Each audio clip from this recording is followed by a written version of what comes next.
Firstly, तो I would like to thank UPSC time for giving me this opportunity. मैंने भी अपनी preparation time में काफ़ी ऐसे सीनियर्स के वीडियोज़ एंड टॉपर टॉक्स देख के काफ़ी कुछ सीखा था। तो मुझे लगता है कि मेरा भी अब फ़र्ज़ भी बनता है और ये मेरा प्लेज़र भी है कि मुझे मौका मिल रहा है, अपना एक्सपीरियंसेस शेयर करने का।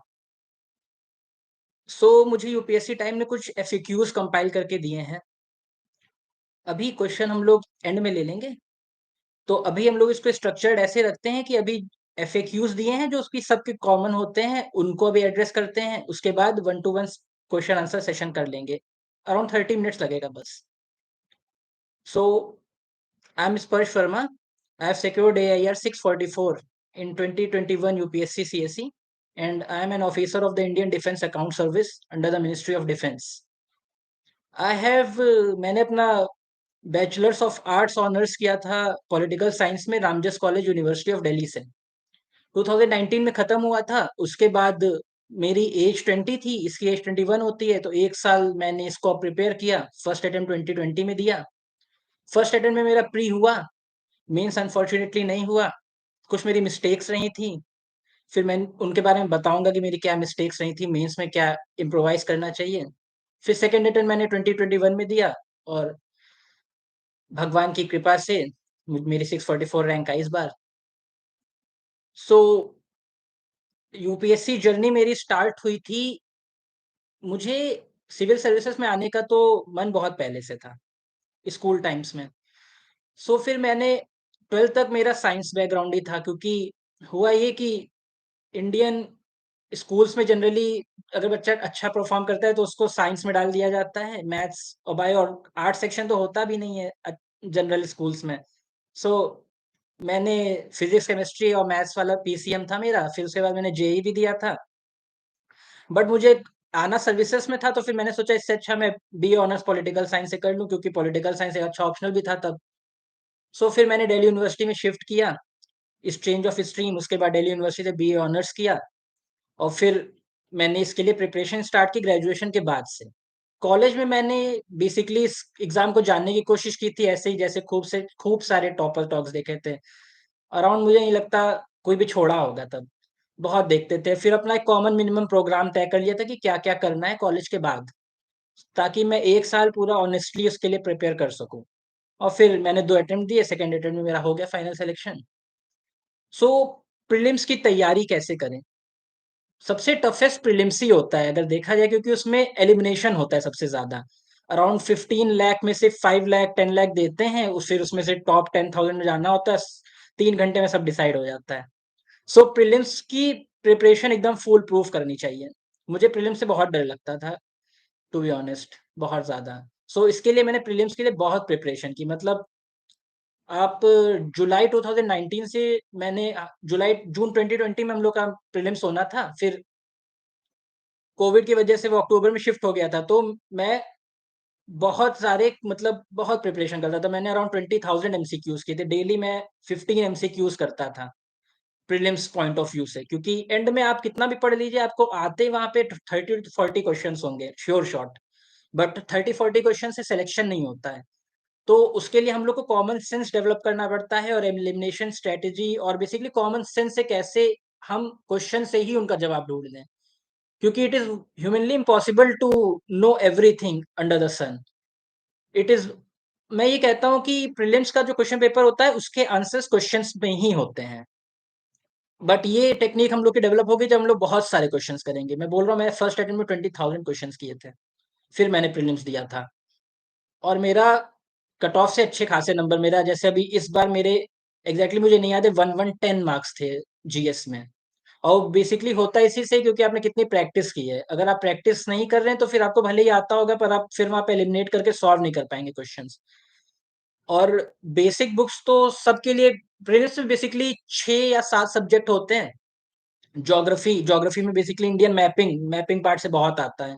अब हम लोग उसमें कई बार जियोमॉर्फोलॉजी और वॉल्केनो और ये सब पढ़ने लगे, बट वो पूछ नहीं रहा है। इसीलिए पीवाईक्यूज इतने इंपॉर्टेंट होते हैं, जो हर टॉपिक टॉपर बोलता है कि यूपीएससी हमको क्या दे रहा है। हमको यूपीएससी दे रहा है, या तो दे रहा है अपना सिलेबस और दे रहा है पीवाईक्यूज, और तो यूपीएससी का कोई मटेरियल है नहीं।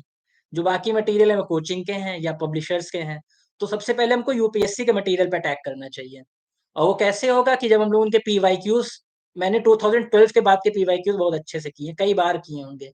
पीवाईक्यूज को करें, सॉल्व करें, उनसे देखें कि वो लोग क्या पूछते हैं, क्या नहीं पूछते हैं। क्योंकि जब तक हम लोग ये नहीं करेंगे, हम लोग मिसगाइडेड तरीके से प्रिपेयर कर रहे होंगे। पढ़ हम लोग रहे होंगे 12 घंटे, 16 घंटे, बट उसका आउटपुट इसलिए नहीं आएगा क्योंकि हम लोग गलत चीज़ पढ़ रहे थे, वो पढ़ रहे थे जो पढ़ने की ज़रूरत नहीं थी, जो पढ़ने की ज़रूरत थी वो पढ़ नहीं रहे थे। इसीलिए पीवाईक्यूज़ बहुत इम्पोर्टेंट है। सो अगर आप पीवाईक्यूज़ पे जाएँ तो ज्योग्राफी में बहुत मोस्टली वो लोग मैपिंग से पूछते हैं या क्लाइमेटोलॉजी और ऐसे टॉपिक से पूछते हैं। कुछ टॉपिक्स हैं जैसे जियोमॉर्फोलॉजी और ये सब नहीं पूछते हैं। सो हम लोग को प्रीलिम्स में वैसी चीज़ें प्रिपेयर करनी चाहिए। सो हम लोग को ऐसे टॉपिक्स को नहीं करना चाहिए उतना सीरियसली जितना हम लोग को करना चाहिए उन टॉपिक्स को जिनसे वो लोग रेगुलरली क्वेश्चंस पूछ रहे हैं। सो ऐसे ही हम लोग के 6-7 सब्जेक्ट्स हैं। तो मैंने ज्योग्राफी के लिए अपने खुद के नोट्स बनाए थे। और हिस्ट्री में, मॉडर्न हिस्ट्री के लिए एक आती है बुक, सोनाली स्नेहिल की, वो मैंने पढ़ी थी, बहुत अच्छी बुक है। स्पेक्ट्रम मैंने नहीं की थी। स्पेक्ट्रम मैंने इसलिए नहीं की थी क्योंकि वो बुक मुझे उतनी पढ़ने में आसान नहीं लगती है। और इसी से हमको पता चलता है कि हमको यहाँ पे वो करना चाहिए जो हमारे लिए बेनिफिशियल है। बहुत से लोग हैं, मेरे मैक्सिमम बैचमेट्स ने स्पेक्ट्रम ही पढ़ी होगी, बट मैंने वो बुक पढ़ी जो कोई नहीं पढ़ता है क्योंकि मुझे वो अच्छी लगती थी। उसको ओपन करना, उसको पढ़ना easy as compare to spectrum. ऐसे ही पॉलिटी में लक्ष्मीकांत पढ़ी है। और साइंस एंड टेक्नोलॉजी में मैंने वजीराम के क्लास नोट्स पढ़े थे। वो अवेलेबल होते हैं, आपको कहीं भी मिल जाएँगे, ओल्ड राजेंद्र नगर या ऑनलाइन भी मिल जाएँगे। और इकोनॉमी में मैंने वजीराम के क्लास नोट्स पढ़े हैं, प्लस प्लस ब्रूनल सर के लेक्चर्स देखे थे जो कि उनके यूट्यूब वाले लेक्चर्स होते हैं। और इन सब के अलावा जैसे आर्ट एंड कल्चर में नितिन सिंघानिया, बेसिकली किया सब वही है जो सब करते हैं।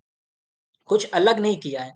बट मैंने उन चीज़ों को कई बार किया है और मैंने इन सब चीज़ों में ऐड-ऑन्स बहुत किए हैं। जैसे कि मेरी लक्ष्मीकांत या ये सोनाली स्नेहिल होगी तो उसमें मैंने टेस्ट सीरीज़ में लगाता था। मैंने अराउंड 60 टू 70 टेस्ट दिए थे। टेस्ट सीरीज़ लगाता था, उनके आंसर्स पढ़ता था, फिर उसको उसमें ऐड ऑन करता था ताकि मॉडर्न हिस्ट्री का मटेरियल मेरे पास बुक में हो। उसके अलावा मुझे कहीं ना जाना पड़े। मेरा जितना मटेरियल है उसमें बस मैक्स टू मैक्स वो एक रैक में आ जाता है। मैंने इतना कंपाइल कर रखा है अपना मटेरियल। मेरे सामने ही रखा हुआ है, बल्कि काफ़ी कंपाइल्ड है। सो हम लोग को अपना one book one topic, one मतलब वन सब्जेक्ट के लिए वन बुक, वन सोर्स, ऐसा स्ट्रेटजी करना बहुत ज़रूरी है। और maximum revision, maximum PYQs, maximum questions. अगर आप 10,000 क्वेश्चन्स कर ले रहे हैं एट लीस्ट, तो प्रीलिम्स में आपका सिलेक्शन काफ़ी हाई चांसेस से हो जाएगा। और सीसैट का जहाँ तक रहा, जीएस 2 जिसको कहते हैं, सीसैट के लिए मैं मैंने 4-5 ईयर्स से क्वेश्चन पेपर्स किए थे, बट मेरा एक्चुअली साइंस बैकग्राउंड भी था। मैंने 12th में साइंस लिया, तो मैंने आईआईटी भी क्रैक किया था, तो मुझे लगता है कि उससे मुझे बेनिफिट मिला। मैंने सीसैट के लिए कभी कुछ नहीं पढ़ा। और मेरा इंग्लिश मीडियम बैकग्राउंड था, तो हो सकता है उसकी वजह से मेरा सिलेबस वो कॉम्प्रिहेंशन बहुत आराम से निकल जाता था। सो मैंने ऐसा सीसैट के लिए कुछ प्रिपेयर नहीं किया था, बस जाके दिया था। फिर रही मेंस में एसे की तैयारी। एसे में मेरे 141 मार्क्स थे, जो कि लास्ट ईयर सबसे हाईएस्ट में से है। तो एसे का मैं कुछ अथॉरिटेटिवली कह सकता हूँ। एसे में मैंने कुछ नहीं प्रिपेयर किया था। एसे के लिए मैंने आज तक ना कोई बुक पढ़ी है, ना एसे के लिए मैंने एसे के लिए टॉपर के आंसर कॉपीज़ भी नहीं देखी होंगी। बस एक विक्रम ग्रेवल सर हैं, उनकी टॉपर कॉपीज़ बहुत अच्छी हैं, मैंने उनकी देखी थी बस। ऐसे मैं अपना खुद लिखता था, मेरा जो मतलब डाइवर्स थिंकिंग है, मैं उससे लिखता था ऐसे। और मैंने उस ऐसे के लिए कुछ भी प्रिपेयर नहीं किया। मतलब मैंने बस जाके लिखा है ऐसे एग्ज़ाम में, और 3 ऐसे एग्ज़ाम से पहले लिखे थे प्रीलिम्स और मेंस के बीच में, बाकी कभी नहीं ऐसे लिखा। सो ऐसे में मैं ये करता था कि ऐसे का टॉपिक होता है, उसको ब्रेकअप करो। 3 डायमेंशंस होते हैं। पहले प्रेजेंट पास्ट में करो, मतलब पास्ट में क्या था, फिर उसको प्रेजेंट तक लाओ। फिर बाकी होते हैं, उसको ऐसे के टॉपिक को ओपन करने की कोशिश करो। ऐसे के टॉपिक को ओपन करने की कोशिश करो उतने डायमेंशन में जितने हमारे सिलेबस के टॉपिक्स हैं, जैसे कि historical, geographical, political, international relations, और पॉलिटी, और फिर science and technology, health, governance, ethics. In 8-9 topic में मैं ओपन करता हूँ ऐसे को। ऐसे के टॉपिक को लिख लेता हूँ, क्या-क्या इश्यूज हैं, क्या-क्या एग्जांपल्स कोट किए जा सकते हैं, और बस मैं पर टॉपिक तुम मान के चलो अराउंड 0.75 टू 1 पेज हुआ तो 10 पेज हो जाते हैं। एक कंक्लूजन, इंट्रोडक्शन, ऐसे हो जाता है। बट एसे का सबसे इम्पोर्टेंट पॉइंट है आप अपने एसे को दूसरों से अलग कैसे बनाते हैं। और वो बनाना बहुत मुश्किल भी है और बहुत आसान भी। मैंने ऐसे के लिए कभी कोई प्रिपरेशन नहीं की। बट मेरा ऐसे इसलिए अलग होता है क्योंकि मैं बहुत ज़्यादा उसमें चीज़ें कोट करता हूँ जो कि नॉर्मली हम लोग देखते नहीं है। जैसे कि मैं नेटफ्लिक्स देखता हूँ बहुत ज़्यादा। प्रिपरेशन में मैं काफ़ी आइसोलेटेड था, सो उससे मेंटल पीस भी रहती है और आपको अच्छी चीज़ें, अलग चीज़ें एक्सप्लोर करने का मौका मिलता है। सो मैं देखता था नेटफ्लिक्स और डॉक्यूमेंट्रीज़ बहुत ज़्यादा। अब इससे फ़ायदा ये होता है जैसे मैंने नेटफ्लिक्स पे एक टीवी सीरीज़ थी मेडिची। मेडिची में कॉसिमो मेडिची का कैरेक्टर बहुत अच्छा है। बहुत उसको अलग-अलग तरीके से एथिक्स में ऐसे में यूज़ किया जा सकता है। मैं कॉसिमो मेडिची को हर जगह लगाता हूँ। ऐसे ही एक टीवी सीरीज़ है नार्कोस करके। उसमें एक एजेंट था Kiki Camarena. So he gave up his life for the cause of anti drug and implementing the laws against Miguel Angel Felix Gallardo. तो बेसिकली वो उसकी इस स्टोरी है और मैंने उसको दोनों साल कोट किया है और मैं बल्कि प्रिपरेशन में भी जो मतलब जो मॉक में 3 ऐसे जो लिखता हूँ हर साल उसमें भी मैं वही सब एग्ज़ाम्पल डालता हूँ नेटफ्लिक्स वाले। और टीवी सीरीज़ और मूवीज़ के एग्ज़ाम्पल डालता हूँ जैसे कि Harry Potter, Lord of the rings इन सब के मैं एग्ज़ाम्पल बहुत डालता हूँ। और ये सब फ्रीली अवेलेबल है मतलब ऐसा कुछ है भी नहीं जो आपको सब्सक्राइब करना पड़े। ये सब आप इनकी स्टोरी विकिपीडिया पे भी पढ़ सकते हैं। बट अपने ऐसे को कुछ अलग करने की कोशिश करिए। और स्टैटिस्टिक्स और जो ये सब चीज़ें थी मैंने ऐसे में कभी नहीं लिखी। मैं ऐसे को फुल फ्री फ्लोइंग बनाता हूँ, उसमें मैं ये कोशिश करता हूँ कि एग्ज़ामिनर जो टे चेक चेक कर रहा है उसको लगे कि कुछ अच्छा पता चला। सो मैं बहुत ही अलग-अलग एग्ज़ाम्पल लाता हूँ पूरी दुनिया से। जैसे कि रशियन टीवी सीरीज़ देखो तो वहाँ से भी कुछ मिलता है, उनके एक अलग कल्चर है। टर्किश में एक इनका अर्तगल चला था, जिसको एतुरुल कहते हैं लोग। सो उसमें बहुत अच्छे-अच्छे कैरेक्टर्स हैं, अब उनको यूज़ करना चाहिए। अब हम लोग करते हैं कई बार कि प्रिपेयर करते रहते हैं, बुक्स पढ़ते हैं, स्टैटिस्टिक्स लिख दोगे ऐसे में। अब फिर वो चेक कर रहा होगा, उसको लगेगा ये तो जीएस का आंसर है, फिर उसको मज़ा नहीं आएगा और मज़ा आना बहुत ज़रूरी है ऐसे में। मतलब ऐसे अगर आप अच्छा लिख रहे होंगे तो आपको खुद लगेगा कि आपने बहुत अच्छा लिखा है। उसमें खूब अच्छे-अच्छे एग्ज़ाम्पल्स डालिए, खूब डायमेंशंस कवर करिए और एंड में कंक्लूजन ऐसा दीजिए जो फ्यूचरिस्टिक हो और जो पढ़ के लगे कि मतलब इंसान पॉजिटिव एटीट्यूड वाला है और चीज़ों को बुरे में भी अच्छा देखता है। और एक ऐसे का जैसे टॉपिक होता है उसका एक काउंटर प्रोडक्टिव भी लिखिए मतलब काउंटर व्यू कि जैसे मान लो कुछ ऐसे का टॉपिक है, उसको पहले सपोर्ट करो फिर उसके बाद में लिख दो कि मतलब एक पैराग्राफ लिखो एकदम कॉन्ट्रडिक्ट ना कर दो बट एक पैराग्राफ ही लिखो कि इससे ये लगे कि मतलब इंसान जो कैंडिडेट है वो ब्रॉड व्यू है और दूसरे सामने वाले का भी व्यू देख रहा है। फिर मेंस में जीएस की तैयारी कैसे की? मेंस में जीएस की तैयारी में मैंने काफ़ी कुछ सीखा।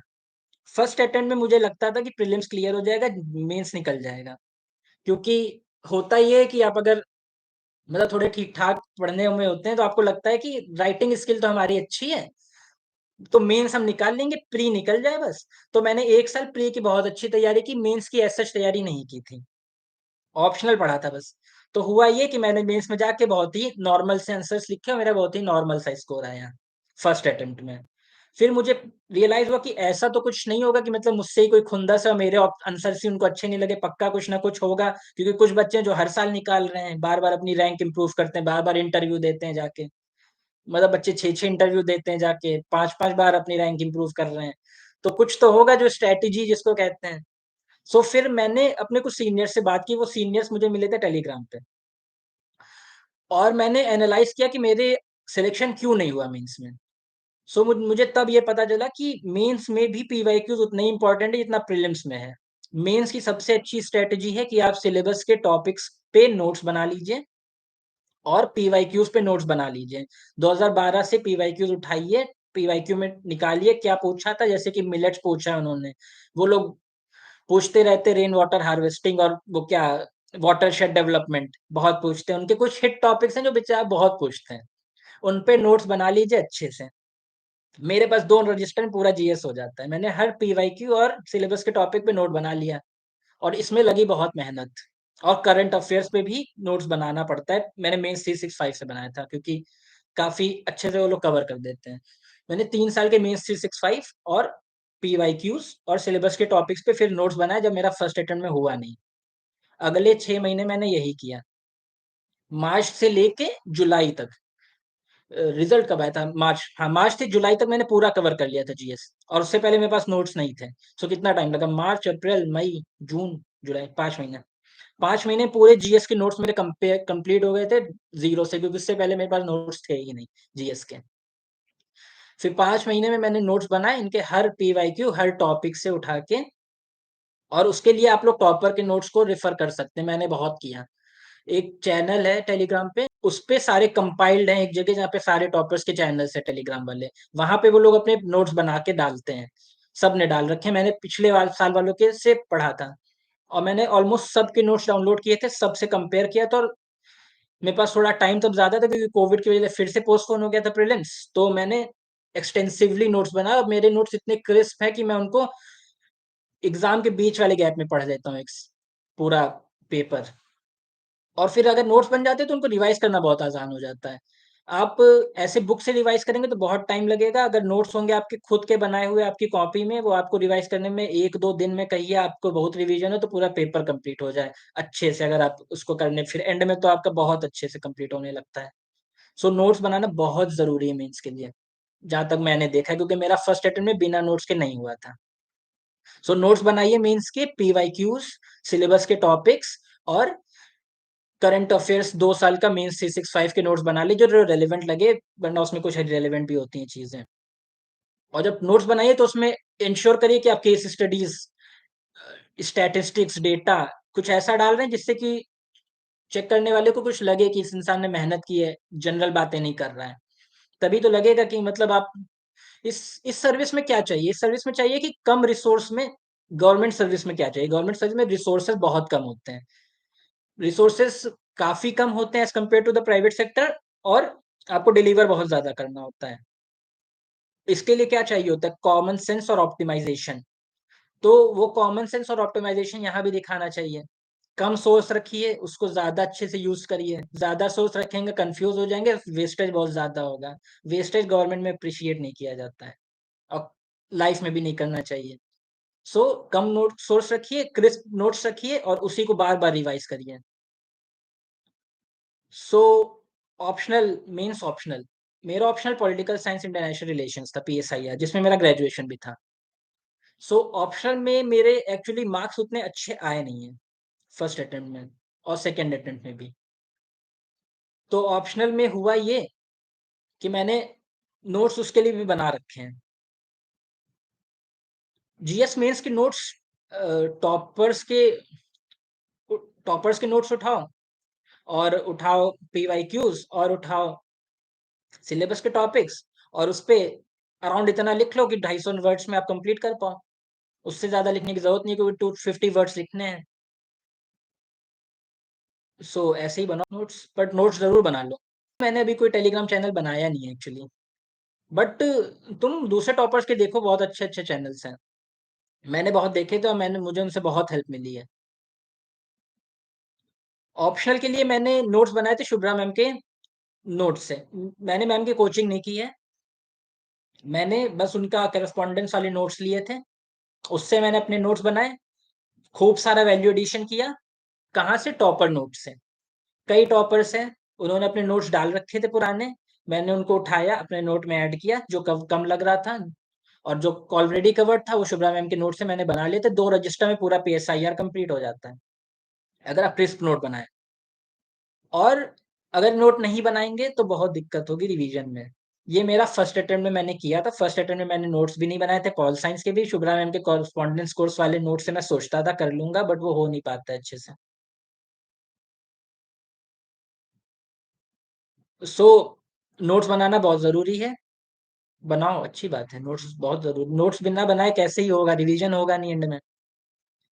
और फिर मैंने शुभ्रा मैम का वो क्रैश कोर्स ज्वाइन किया था, उसमें करते हैं ये लोग कि 8 टेस्ट देते हैं प्रेडिक्टेड क्वेश्चंस के, उससे अपने नोट्स में ऐड कर लो, जितने भी टेस्ट दे रहे हो प्री में या मेंस में, उनके सोल्यूशन को अलग मत रखो, उसको अपने नोट्स में ऐड करो, क्योंकि एंड में हो जाता है बहुत ज्यादा, और फिर वो कवर करना होता है बहुत मुश्किल। इसलिए मैंने जितने भी टॉपर नोट्स पढ़े होंगे, इवन न्यूज़पेपर आर्टिकल्स पढ़े होंगे, या कुछ भी मेंस 365 या कुछ भी पढ़ा होगा, मैंने उसको अपने नोट्स में ऐड किया। टेस्ट सीरीज में भी मॉडल आंसर होगा, उसको अपने नोट्स में ऐड करता हूँ, क्योंकि मुझसे एक्चुअली मटेरियल बहुत ज्यादा होता है, तो पैनिक भी बहुत होता है, और अननेसेसरी का टाइम भी वेस्ट होता है उसमें। तो अगर एक जगह आपके नोट्स होते हैं तो बहुत अच्छा रहता है। ये करना बहुत ज़रूरी है। और ऑप्शनल की एक लैंग्वेज होती है। इनफैक्ट मेंस का स्ट्रैटेजी का एक बहुत इम्पोर्टेंट हिस्सा है कि आप उस सब्जेक्ट की लैंग्वेज यूज़ कर रहे हैं कि नहीं कर रहे हैं। हर ऑप्शनल की अपनी एक अलग लैंग्वेज होगी। जीएस में भी अगर आप इकोनॉमी का आंसर लिख रहे होंगे तो आपको इकोनॉमी के कीवर्ड्स यूज़ करना बहुत ज़रूरी है। वरना फिर वो लगता है कि इनसिंसियर अप्रोच है इंसान की और बस कवर कर रहा है किसी तरीके से। मैंने जैसे एथिक्स के लिए इम्पोर्टेंट कीवर्ड्स मैंने लिख रखे हैं। मेरे पास अराउंड 200 कीवर्ड्स होंगे जो एथिक्स के मैं आंसर में यूज़ करता हूँ बार-बार, क्योंकि एथिकल टर्मिनोलॉजी हम लोग डे टू डे कन्वर्सेशन में यूज़ नहीं करते हैं। मतलब ऑड भी लगेगा अगर हर बार इंसान एम्पैथी और इंटीग्रिटी यूज़ कर रहा है। सो उसको लिख लीजिए और उसको यूज़ करिए एथिक्स के पेपर में और केस स्टडीज़ में भी। और यही करना है ऑप्शनल में कि ऑप्शनल के कीवर्ड्स को यूज़ एक्सटेंसिवली करिए और हर पेपर के कीवर्ड्स अलग होते हैं। जैसे कि इंटरनेशनल रिलेशन में कितने ज़्यादा कीवर्ड्स होते हैं। वो कीवर्ड्स आपको या तो न्यूज़पेपर आर्टिकल से मिलेंगे या आंसर से मिलेंगे। आप अगर डिबेट्स और वो सब देखना इंटरेस्टेड हैं, ज़रूरी नहीं है देखें, बट मैं तो इंटरेस्टेड था तो मैं तो खूब डिबेट देखता था। उसमें अच्छे सीनियर एम्बेसडर्स और इंटरनेशनल रिलेशंस क्योंकि था मेरा, तो उसमें सीनियर एम्बेसडर्स और जेएनयू के पॉलिटिकल थिंकर्स और आईआर एक्सपर्ट्स आते थे, तो उससे काफ़ी कुछ मिलता था सीखने को। सो ऑप्शनल की ये स्ट्रैटेजी। और बाकी मैं ऑप्शनल पे बोलूँगा कि मेरे मार्क्स खुद नहीं अच्छे हैं, तो मैं उस पे एज़ सच क्या बोलूँ? ऑनेस्ट मैं रहता हूँ। ऑप्शनल पे आप अपने ऑप्शनल के टॉपर का देखिए। मेरे मार्क्स एसए और जीएस में बहुत अच्छे हैं। जीएस में तो काफ़ी अच्छे थे। मेरा सब गया है पॉल साइंस में। और पॉल साइंस की स्ट्रैटेजी एक्चुअली पॉल साइंस की स्ट्रैटेजी क्या है वो किसी को नहीं पता। सो ऐसा है। या हो सकता है मुझे ना पता हो। सो ऑप्शनल पे बस इतना ही। Interview personality test. Final stage होती है interview, personality test. Personality test में जो बच्चे गड़बड़ करते हैं कई बार वो होता है पढ़ाई, पर्सनैलिटी टेस्ट के लिए पढ़ाई। बट मेरा जो एक्सपीरियंस रहा है कि पर्सनैलिटी टेस्ट में पढ़ाई करने की कोई ज़रूरत नहीं है। बेसिकली अपने डैश से रिलेटेड जितना बेसिक इन्फॉर्मेशन है वो पता होना चाहिए। उसके बाद उसमें पढ़ने की कोई ज़रूरत नहीं, क्योंकि मैंने गलती यही की थी। मेरा फर्स्ट पर्सनैलिटी टेस्ट था और मैंने बहुत पढ़ाई की थी। क्वेश्चन वहाँ पे पूछे जाते हैं नॉर्मल से जो कि आपके न्यूज़पेपर से कवर होते हैं। न्यूज़पेपर तो डेली पढ़ो, वो एग्ज़ाम के लिए पढ़ रहे हो, नहीं पढ़ रहे हो, न्यूज़पेपर पढ़ना बहुत ज़रूरी है। मैं अभी भी पढ़ता हूँ, मुझे बहुत अच्छा भी लगता है न्यूज़पेपर पढ़ना। उससे इतना कुछ मिलता है। और एग्ज़ाम के लिए प्रिपेयर कर रहे हो तो न्यूज़पेपर पढ़ने के बिना तो अगर नहीं पढ़ रहे हो तो फिर क्या ही प्रिपेयर कर रहे हो। सो न्यूज़पेपर से आपको ऑप्शन इंटरव्यू में सब कवर हो जाता है। इंटरव्यू में सबसे अच्छा रहता है आप अपने जितने ज़्यादा मॉक्स दीजिए। इस एग्ज़ाम के हर फेज़ पे आप जितने ज़्यादा मॉक्स देंगे आप उतना परफेक्ट होते जाएँगे। सो इंटरव्यू में भी मॉक इंटरव्यूज़ खूब दीजिए और कॉन्फिडेंट रहिए और खुशी-खुशी जाइए वहाँ पे और अपना आराम से बोल के आइए। एज़ सच कोई इंटरव्यू में कोई इश्यू नहीं है। और इंटरव्यू में बस कॉन्फिडेंस होना चाहिए और कुछ बेसिक एटिकेट्स जो कि आपको मॉक में सिखा दिए जाएँगे वो आ जाते हैं। इंटरव्यूज़ नो बिग डील और बहुत रैंडम भी होता है, तो उसके लिए प्रिपेयर और अभी से सोचना भी कोई फ़ायदा नहीं है। मेन फ़ोकस होना चाहिए प्रीलिम्स पे। प्रीलिम्स होता है एलिमिनेशन स्टेज और फिर होता है मेंस। और मेंस तो काफ़ी हैंडल करना बहुत आसान है। उसके आप नोट्स बना के रखिए, वो लोग क्वेश्चन रिपीट करते हैं। अच्छे से आंसर लिख के आइए और मेंस इज़ क्वाइट ईज़ी उस हिसाब से, क्योंकि वहाँ पे क्वेश्चन्स पता होते हैं। प्रीलिम्स में तो क्वेश्चन क्या पूछ रहे हैं, क्या नहीं पूछ रहे हैं, वो भी नहीं पता होती है। बहुत रैंडम हो जाता है प्रीलिम्स। मेंस में कंसिस्टेंसी और मतलब आप प्रेडिक्ट कर सकते हैं क्या होगा, क्या नहीं होगा। काफ़ी हद तक तो हो जाता है प्रेडिक्ट, क्योंकि क्वेश्चन्स रिपीट हो रहा है और क्वेश्चन नहीं रिपीट हो रहे तो थीम्स रिपीट होती है। तो मेंस के नोट्स बना लीजिए। प्रीलिम्स के लिए 6 महीने पहले प्रीलिम्स के लिए लग जाइए, क्योंकि 6 महीने अगर आपका फर्स्ट अटेम्प्ट है, तो बहुत ज़रूरी है देना। वरना अगर प्रीलिम्स में नहीं होता है, तो फिर कॉन्फिडेंस ब्रेक होता है, तो फिर उससे बहुत सेल्फ डाउट आता है और बहुत ही नेगेटिव साइकिल स्टार्ट हो जाती है। प्रीलिम्स क्लियर करना फर्स्ट अटेम्प्ट और सेकंड अटेम्प्ट बहुत ज़रूरी है। सो सोर्सेस मैंने कौन-कौन से फॉलो किए थे बुक लिस्ट। मैंने तो देखो पढ़ाई स्टार्ट की थी काफ़ी पहले। मैं कॉलेज में भी पढ़ता था इसके बारे में, क्योंकि मैं एक्सप्लोर करता था तो मैं बुक्स पढ़ता रहता था। तो मैंने ऐसी कोई बुक है नहीं जो छोड़ी हो। बट ज़रूरत नहीं है उसकी। ये मैंने बुक्स पढ़ के रियलाइज़ किया कि उतनी बुक्स पढ़ने की ज़रूरत नहीं है। खुद पे एक्सपेरिमेंट। सो बुक्स मिनिमम रखो, जो बुक अच्छी लग रही हो, जो आपको ईज़ी लग रही हो। जैसे कि मैं बोलता हूँ कि सब स्पेक्ट्रम पढ़ते हैं, पर मैंने पढ़ी सोनाली स्नेहिल, क्योंकि वो मुझे ईज़ी लगती थी। लक्ष्मीकांत पढ़ी क्योंकि लक्ष्मीकांत ईज़ी है। एनवायरनमेंट के लिए शंकर आईएएस पढ़ी क्योंकि वो काफ़ी कंपाइल्ड है और उससे अच्छी बुक मुझे कोई मिली नहीं। और इकोनॉमी और साइंस एंड टेक्नोलॉजी के लिए मैंने वजीर राम के क्लास नोट्स यूज़ किए थे और उसमें खूब एडिशन करो। अपना एक बुक रखो, उसमें खूब एडिशन करो। अगर कोई नॉलेज मिल रही है न्यू वाली, तो उसके लिए न्यू बुक मत खरीदो, उस न्यू बुक की नॉलेज को अपनी ओल्ड बुक में ऐड करो और उसको रिवाइज़ करो। रिवीजन नहीं करोगे तो बहुत दिक्कत आएगी, क्योंकि ये मेरे साथ मेंस में हुआ था। मैंने मेंस के लिए मेरे पास नोट्स नहीं थे, मैं उनको ही पढ़ो, नोट्स अगर हों बार-बार तो उससे ईज़ी रहता है, जो कि मेरा सेकंड अटेम्प्ट में हुआ। सेकंड अटेम्प्ट में मेरा बहुत अच्छा रिवीजन था। सो बुक लिस्ट के पीछे एज़ सच मत भागो, जो बुक्स हैं उनको ईमानदारी से पढ़ो, उनमें विश्वास करो और क्वेश्चन्स लगाओ। अगर क्वेश्चन्स हो रहे हैं आपकी बुक से तो बहुत अच्छी बात है। और कई बार होते हैं कोचिंग के क्वेश्चन्स नहीं होते, तो कोचिंग वाले तो क्वेश्चन्स बनाते ही हैं। बट यूपीएससी के पीवाईक्यूज़ तो हो रहे हैं ना। यूपीएससी के पीवाईक्यूज़ में विश्वास रखो, बट कोचिंग के क्वेश्चन करते रहो, उसमें कोई खराबी नहीं है। और एन्श्योर करो कि जो मॉक दे रहे हो उनमें नंबर अच्छे आएँ, क्योंकि कॉन्फिडेंस बहुत इंपॉर्टेंट है इस एग्ज़ाम में। अगर आपका कॉन्फिडेंस लो होगा, अगर आप लो कॉन्फिडेंस से जाएँगे तो आप वहाँ पे बहुत गड़बड़ करके आएँगे। अगर आपके नंबर पहले से ही अच्छे आ रहे होंगे तो आपको लगेगा कि हमारे तो नंबर आते ही हैं 100, 110, 120। सो जब मेरे इतने टेस्टों में इतने नंबर आए तो फिर यहाँ क्यों नहीं आएँगे? तो कॉन्फिडेंस रहेगा, आप अच्छे से क्वेश्चन्स टैकल करेंगे। तो मॉक्स खूब लगाओ और रिवीजन करो, बस इसमें यही है। मॉक्स लगाओ, रिवीजन करो और ज़्यादा बुक्स मत पढ़ो, जितना है उसको बहुत अच्छे से पढ़ो और क्लियर रहो अपनी स्ट्रैटेजी में। और पढ़ाई करना भी बहुत ज़रूरी है। मतलब कुछ लोग होंगे जो निकाल लेते होंगे, बट मुझे तो लगता है 8 से 10 घंटे पढ़ना मिनिमम बहुत ज़रूरी है इस एग्ज़ाम में, वरना सिलेबस नहीं कवर होता है। और सिलेबस नहीं कवर होगा तो क्या ही कॉन्फिडेंस आएगा? कॉन्फिडेंस तो तब आएगा ना जब सिलेबस अच्छे से कवर होगा।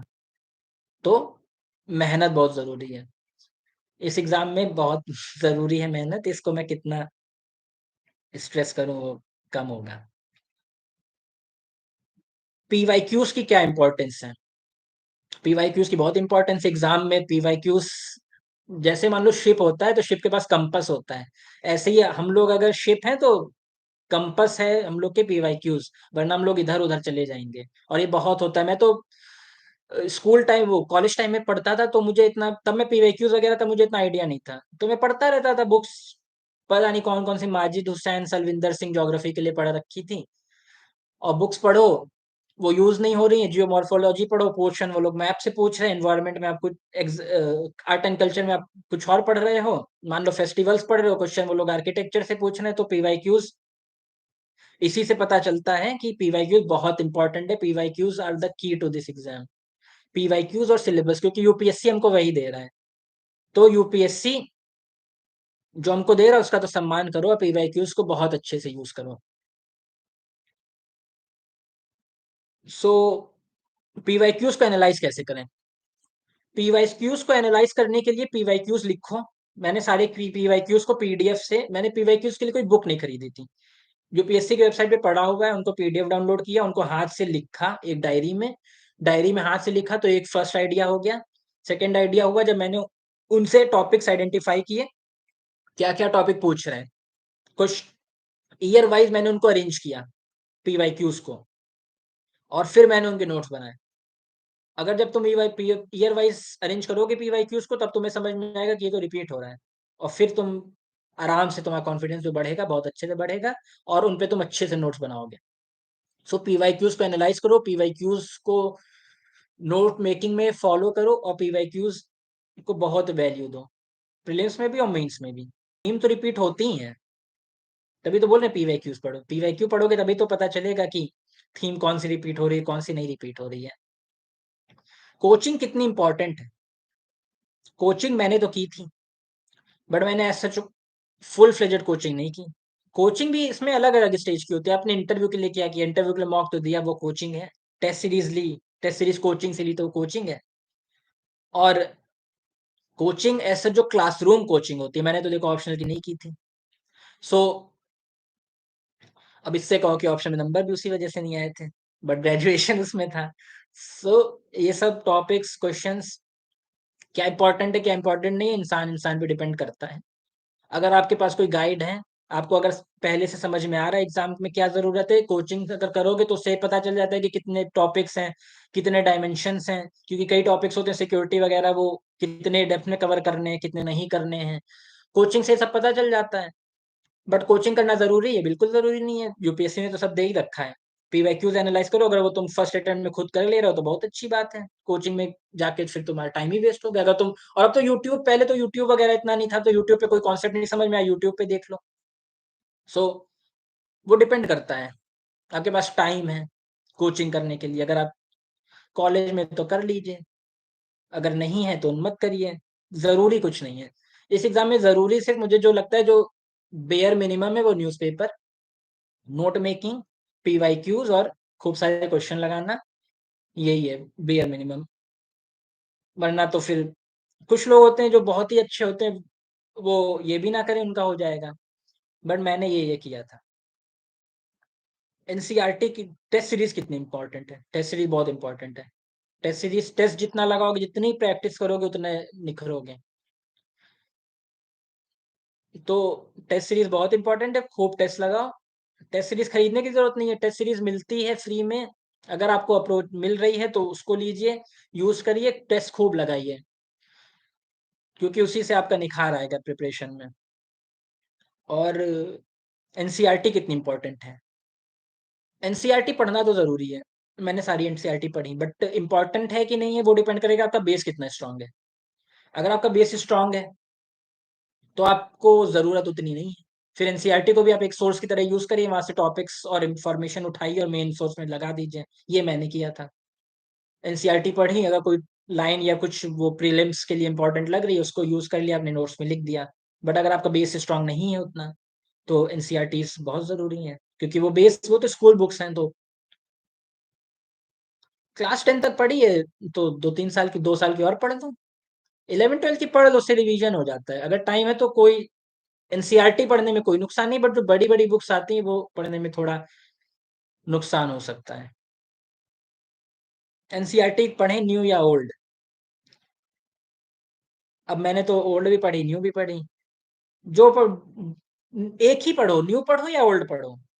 मेन है कॉन्सेप्चुअल क्लैरिटी बन रही है कि नहीं बन रही है। अगर आपकी कॉन्सेप्चुअल क्लैरिटी बन गई तो बस वही है प्रीलिम्स में।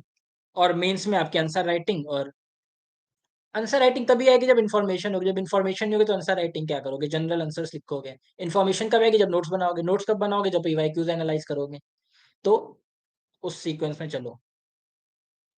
करंट अफेयर्स की तैयारी, करंट अफेयर्स की तैयारी बहुत जरूरी है। करंट अफेयर्स के लिए तो, करंट अफेयर्स की स्ट्रेटेजी उतनी टफ, अप्रोचेबल है करंट अफेयर्स।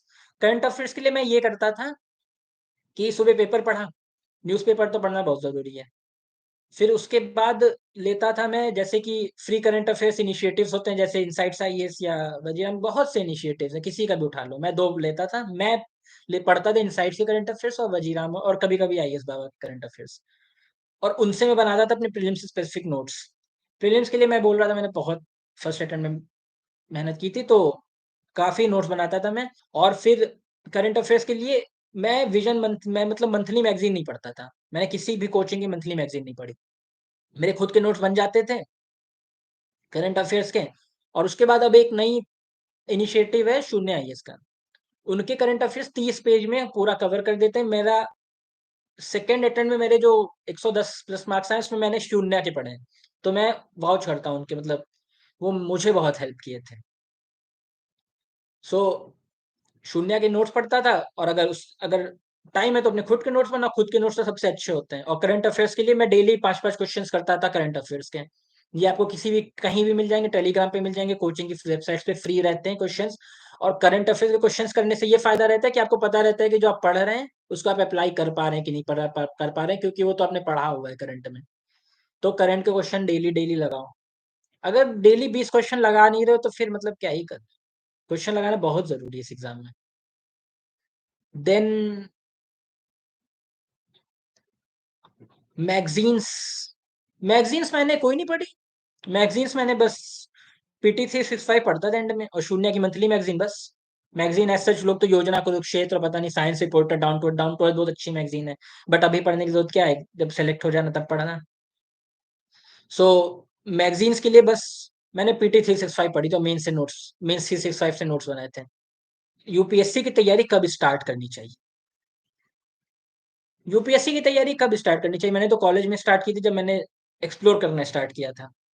उसके अलावा यूपीएससी की तैयारी अब सबका डिपेंड करता है। मेरे बैच में कुछ ऐसे बच्चे हैं जो फॉरेन से पढ़ के आए, मतलब इंपीरियल कॉलेज और कोलंबिया यूनिवर्सिटी से बच्चे पढ़ के देते हैं एग्जाम, वो क्लियर कर लेते हैं। और कुछ बच्चे हैं जो क्लास 10th 11th से पढ़ रहे हैं उसी डायरेक्शन में। सो सब डिपेंड करता है आप कितना सिंसियर हैं, आप कितना ऑनेस्ट हैं अपने एफर्ट में। जब आप एफर्ट मारना स्टार्ट करेंगे तब आपका सिलेक्शन हो जाएगा राइट डायरेक्शन में, अगर एफर्ट होगा तो। डिपेंड नहीं करता आपने कॉलेज में स्टार्ट किया था, स्कूल में स्टार्ट किया था या कॉलेज के बाद स्टार्ट किया था, जॉब के साथ प्रिपरेशन कर रहे, क्योंकि मेरे पास सब एग्जांपल्स हैं मेरे बैच में, जो जॉब के साथ भी करे थे, जो फॉरेन यूनिवर्सिटीज में पढ़ने के बाद करे, जो नौकरी के बाद किए, जो ग्रेजुएशन के बाद किए, जो कॉलेज से पढ़ रहे थे। सो हर तरह के एग्जाम्पल्स हैं, आप कितना ऑनेस्ट है अपने एफर्ट में वो मैटर करता है।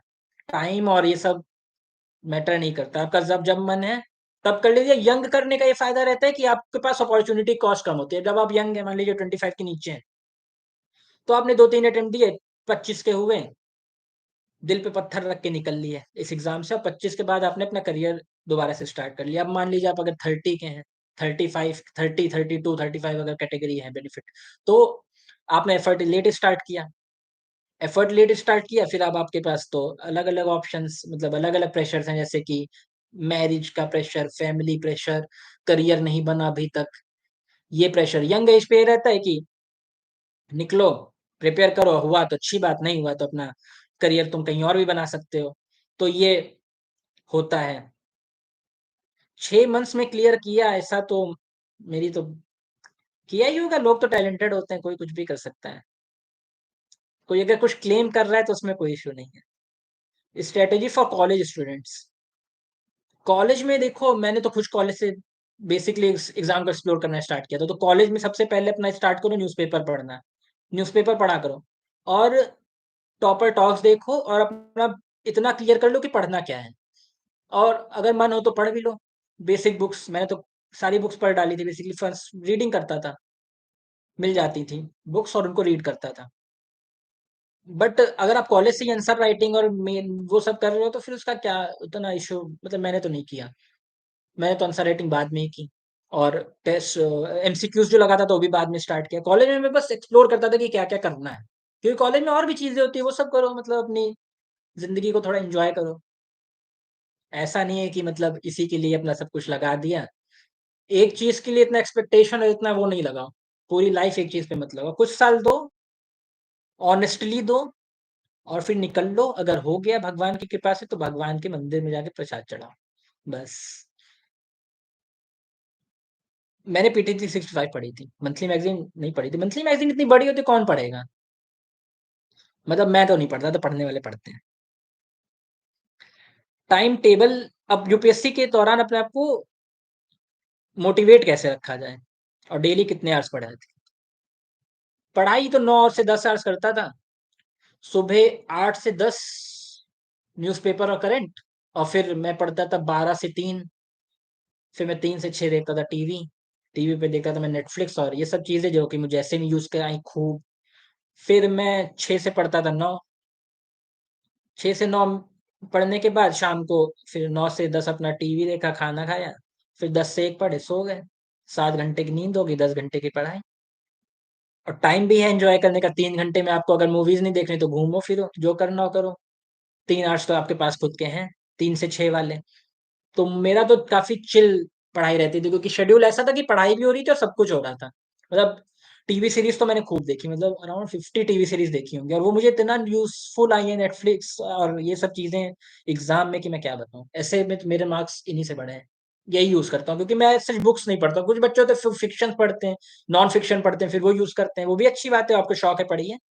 कुछ लोग होते हैं स्पोर्ट्स देखते हैं, फिर स्पोर्ट्स के एग्जांपल्स यूज करते हैं। मैं स्पोर्ट्स नहीं देखता, तो मैं क्या देखता हूँ, मैं नेटफ्लिक्स देखता हूँ। जो चीज आपको अच्छी लगती है वो यूज करिए, जो इतनी इन्फॉर्मेशन आपके पास है उसको यूज करिए, पर्सनल एग्जांपल है वो यूज करिए। जितना भी मटेरियल, जितना भी आपका आज तक की पर्सनालिटी बनी है, वो ये एग्जाम टेस्ट कर लेगा। ये एग्जाम टेस्ट ऑफ पर्सनालिटी है, टेस्ट ऑफ नॉलेज नहीं। प्रीलिम्स में आपकी पर्सनालिटी टेस्ट हो रही है कि आप कितना, आपके पास कॉमन सेंस है। मेंस में पर्सनालिटी टेस्ट हो रही है आपके पास कितना मेहनत करने का दम है।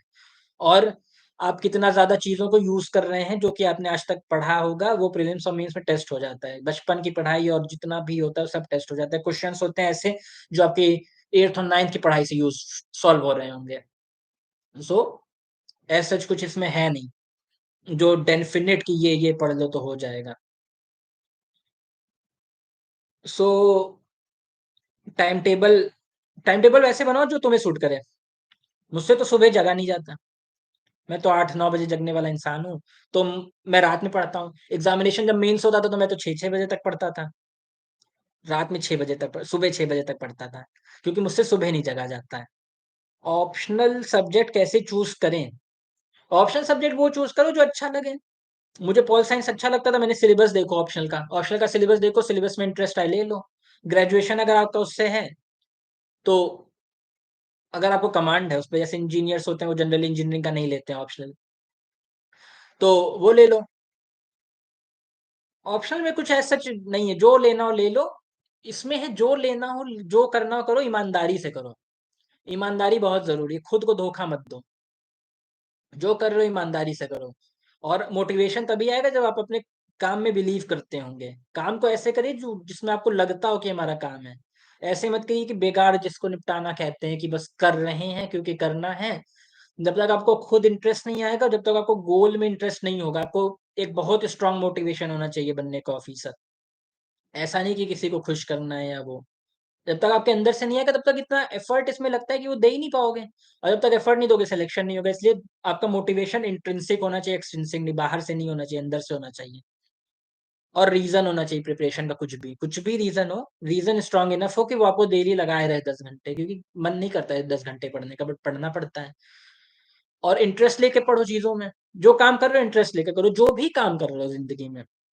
मतलब जब घर पे हो तो अपने, मतलब एक अच्छा बेटा बनने की कोशिश करो, एक अच्छा दोस्त बनने की कोशिश करो, एक अच्छा बॉयफ्रेंड या गर्लफ्रेंड या पति या पत्नी बनने की कोशिश करो। जो भी काम कर रहे हो वो अच्छे से करो, जस्टिस करो अपने काम के साथ। अगर हर आदमी अपने काम के साथ जस्टिस करने लगे, तो कोई समस्या नहीं बचेगी दुनिया में। जो भी काम कर रहा हो, अगर ईमानदारी से करे, अच्छे से करे, तो क्या इश्यू है? तो हम लोग स्टूडेंट्स से अपने काम को ईमानदारी से करो। अगर खुद चूज किया है ये लाइन, तो करो अच्छे से। क्यों नहीं कर रहे हो? करो। और अगर नहीं अच्छा है, ईमानदारी नहीं है, तो फिर अपना नुकसान करोगे। जो नेशनल आउटपुट का जो हार्म होता है, जो लोग बोलते हैं कि बच्चे यूपीएससी का प्रिपरेशन करते रहे तो नेशनल आउटपुट का हार्म है, तो अपना काम ईमानदारी से करो। किस्मत और फिर बाकी चीजें भगवान पे छोड़ दो। भगवान दे देता है, अगर आपने अपनी ईमानदारी बरती हो। अगर आप खुद के उसमें कमजोर होंगे, तो फिर भगवान भी क्या देगा। मीडियम कैसे चूज करें? मीडियम चूज क्या करोगे? मीडियम तो होता है। अब इंग्लिश मीडियम हो तो इंग्लिश मीडियम में दोगे, हिंदी मीडियम हो तो हिंदी मीडियम दोगे। और हिंदी मीडियम में देखो, इस बार टॉप 20 में शायद दो हैं। और कितने, सुनील धनवंता और रवि सिहाग, दोनों बैचमेट हिंदी मीडियम से हैं। कितना अच्छा उनका है। मीडियम कुछ नहीं होता है। मीडियम में हिंदी में ये होता है कि मतलब रिसोर्स वगैरह का इश्यू बनता है, पर वो भी नहीं बनता है, क्योंकि रिसोर्स वगैरह आ गए हैं। तो मीडियम जो भी है उससे करो। और ऐसा नहीं है कि इंटरव्यू इंग्लिश मीडियम में दोगे तो नंबर ज्यादा मिलेंगे, या वो भी ऐसा कुछ नहीं है। इंटरव्यू हिंदी मीडियम में दे के भी आपको 110 मिल सकते हैं, इंग्लिश मीडियम में दे के भी, हिंदी मीडियम में दे के आपको अच्छे मार्क्स भी मिल सकते हैं। सोशल मीडिया का यूज कैसे करें? सोशल मीडिया का यूज कैसे करें? सोशल मीडिया का यूज प्रिपरेशन में थोड़ी यूज करना है। टेलीग्राम है बस सोशल मीडिया पे, जो कि यूज हो सकता है प्रिपरेशन में, क्योंकि वहाँ पे मटेरियल और मतलब अपनी कम्युनिटी के लोग मिल जाते हैं जो प्रिपेयर कर रहे होते हैं, तो वो फायदेमंद होता है बस। सोशल मीडिया में इंस्टाग्राम और ट्विटर और इसका कोई यूज थोड़ी है, वो तो एंटरटेनमेंट और कनेक्शन के लिए होता है। सोशल मीडिया पे नहीं रहोगे तो उसके अलग बेनिफिट्स हैं, क्योंकि दिल जिंदगी में फिर ज्यादा इश्यूज नहीं होंगे। कट ऑफ रहने का ही फायदा होता है। कट ऑफ रहोगे तो कोई फिर हर्ट नहीं हो रहा है, किसी को कोई इश्यू नहीं है आपसे। आप अपनी दुनिया में हैं, अपनी दुनिया में रहिए, अपना काम ईमानदारी से करिए। अगर आप सबके साथ मिल के रह रहे हैं, सोशल मीडिया भी यूज कर रहे हैं, सब कर रहे हैं, तो फिर उसमें कई चीजें हो जाती हैं जो कि normal day to day life का पार्ट होती हैं, बट प्रिपेयर कर रहे हो तो हार्म कर सकती हैं मेंटल स्टेबिलिटी और कंसंट्रेशन को। तैयारी ऑनलाइन करनी चाहिए, offline? Online online online offline तो दोनों हो गया है, क्योंकि ऑफलाइन ऑनलाइन में कोई डिफरेंस नहीं है। वो तो डे टू डे का पार्ट है। ऑनलाइन भी काम कर रहे हो, ऑफलाइन भी काम कर रहे हो। ऐसा भी नहीं होगा सिर्फ ऑफलाइन कर रहे हो, ऐसा भी नहीं होगा सिर्फ ऑनलाइन कर रहे हो, तो दोनों यूज करो। सिलेबस समझ नहीं आता, क्या करें? सिलेबस समझ क्यों नहीं आता? सिलेबस को सिलेबस के टॉपिक्स यूज करो, उनको अगर समझ नहीं आता गूगल करो, हिंदी इंग्लिश उसमें देखो, और टॉपर के नोट्स देखो कैसे वो लोग सिलेबस को इंटरप्रेट किए हैं, और फिर उससे अपने नोट्स बनाओ। सिलेबस समझ नहीं आता तो फिर इसको गूगल करो, देखो क्या होता है, जैसे बायोटेक्नोलॉजी होता है, क्या उसमें जो लोग यूज करते हैं, विकिपीडिया पे पढ़ लो, विकिपीडिया अच्छा है, सोर्स रहता है, बेसिक इन्फॉर्मेशन कंडेंस फॉर्म में मिल जाती है। मैप समझ नहीं आते, क्या करें? मैप्स मैप्स में समझने वाला क्या है? मैप्स तो तुम अपना उसको मैप को लो, और उसमें देखो कैसे क्वेश्चन पूछे हैं। जैसे कि मैंने अपने मैप के नोट्स बनाए थे, मैप के भी नोट्स होते हैं, सोचो मैप्स के लिए नोट्स बनाओ, जैसे रिवर के लिए नोट होता है कि रिवर कहाँ से आ रही है, उसके चारों ओर कौन कौन से शहर हैं, उसपे कौन कौन सी सिटीज हैं, कौन कौन से डैम्स हैं, कौन कौन से नेशनल पार्क हैं, वाइल्ड लाइफ सेंचुरी हैं। ये सब चीजें इनके नोट्स में होने चाहिए, अगर ये सब नहीं है तो फिर कैसे आंसर करोगे प्रीलिम्स में, और प्रीलिम्स नहीं क्लियर होगा तो फिर क्या मेंस और इंटरव्यू दोगे? तो मैप के नोट्स तो बनाओ, क्योंकि मैप के नोट बनाओ, 8 10 5 6 क्वेश्चन तो आ ही रहे हैं वहां से। कभी कभी वो लोग खुश होकर 10 क्वेश्चन भी पूछ लेते हैं। तो मैप तो बहुत इंपॉर्टेंट है, और मैप के नोट्स बनाओ। टॉपर के नोट्स देखो लोग कैसे बनाते हैं, उससे बनाओ। मैं खुद अपलोड कर दूंगा कुछ दिनों बाद। नोट्स पढ़ने चाहिए, टेक्स्ट बुक पढ़नी चाहिए, उससे नोट्स बनाने चाहिए, दोनों पढ़ना चाहिए। टेक्स्ट बुक पहले पढ़ो, फिर उससे नोट्स बनाओ, फिर नोट्स को कई बार पढ़ो। नोट्स कैसे बनाएं? नोट्स के लिए वही अपना पीवाईक्यूज और सिलेबस के टॉपिक्स और करंट अफेयर्स, और कंडेंस फॉर्म में नोट्स बनाओ। ऐसा नहीं कि नोट्स भी ऐसे हो, अगर नोट्स की स्ट्रेटेजी ये रखो कि 10 पेज पढ़ रहे हो तो 1 पेज का नोट होना चाहिए, तो 1/10 वाला रखो नोट्स बनाने में। रिवीजन कैसे करें? बार बार करो, जितनी बार करना है करो, रिवाइज करो। जितनी बार पढ़ोगे चीज को, फिर एक बार एक टाइम आ जाएगा कि जब हम आंख बंद करके तुम देख लोगे तुम्हारे कौन से नोट में कहाँ पे क्या लिखा हुआ है, और वो सबसे अच्छा टाइम होता है। आंसर जब लिख रहे होगे तब फिर वो यूज आएगा। और प्रीलिम्स में बट ये नहीं कर पाओगे, प्रीलिम्स में तो फिर तुम कॉमन सेंस और उससे होगा, बट मेंस में नोट्स बना के नोट्स का इतना रिवीजन करो कि तुमको दिखने लगे कि तुम्हारे नोट्स में क्या कहाँ पे लिखा हुआ है। पढ़ाई में मन कैसे लगाएं? पढ़ाई में मन लगने लगेगा जब स्टेक्स बहुत हाई होंगे। खुद सोचो तुम यहाँ क्यों आए थे, क्यों बनना है? जब स्टेक्स आए होंगे तो फिर मन खुद लगेगा। चलो अब क्वेश्चन एड्रेस करते हैं। डाउट्स हो तो पूछो। पहले के डाउट्स मैं बता रहा हूँ। 12th में हो अभी और स्टार्ट करना है ग्रेजुएशन से? वही ग्रेजुएशन में जब हो गए तब अपना देखते रहना क्या क्या होता है, क्या क्या करना रहता है। टॉपर टॉक्स देखो, न्यूज़पेपर पढ़ो, पीवाईक्यूज देखो। कॉलेज टाइम को ऐसे यूटिलाइज करो कि जब प्रिपरेशन करने बैठो ग्रेजुएशन होने के बाद, क्योंकि ग्रेजुएशन तो इसका मिनिमम क्राइटेरिया है। तो जब ग्रेजुएशन के बाद बैठो तो तुम्हें पता हो क्या करना है, तब तुम्हें टॉपर टॉक्स ना देखनी पड़े। इतना इंश्योर करो कॉलेज में अगर तुमने ये कर लिया कि करना क्या है, तो बस फिर तो 1 साल 2 साल में हो ही जाएगा, अगर स्ट्रेटेजी सही रखी। I am in biology first year regular college, but सोच रहा हूँ ओपन यूनिवर्सिटी से ग्रेजुएशन करूँ, यूपीएससी प्रिपेयर करूँ, what I do sir? Open से करना क्यों, नॉर्मल से करो। फर्स्ट ईयर रेगुलर कॉलेज में हो तो जो कर रहे हो उसी को करो, ओपन में क्यों जाना है? आराम से जो कर रहे हो उसको ईमानदारी से करो, जो भी काम कर रहे हो अपने जीवन में उसको ईमानदारी से करो, वरना लिया ही क्यों था?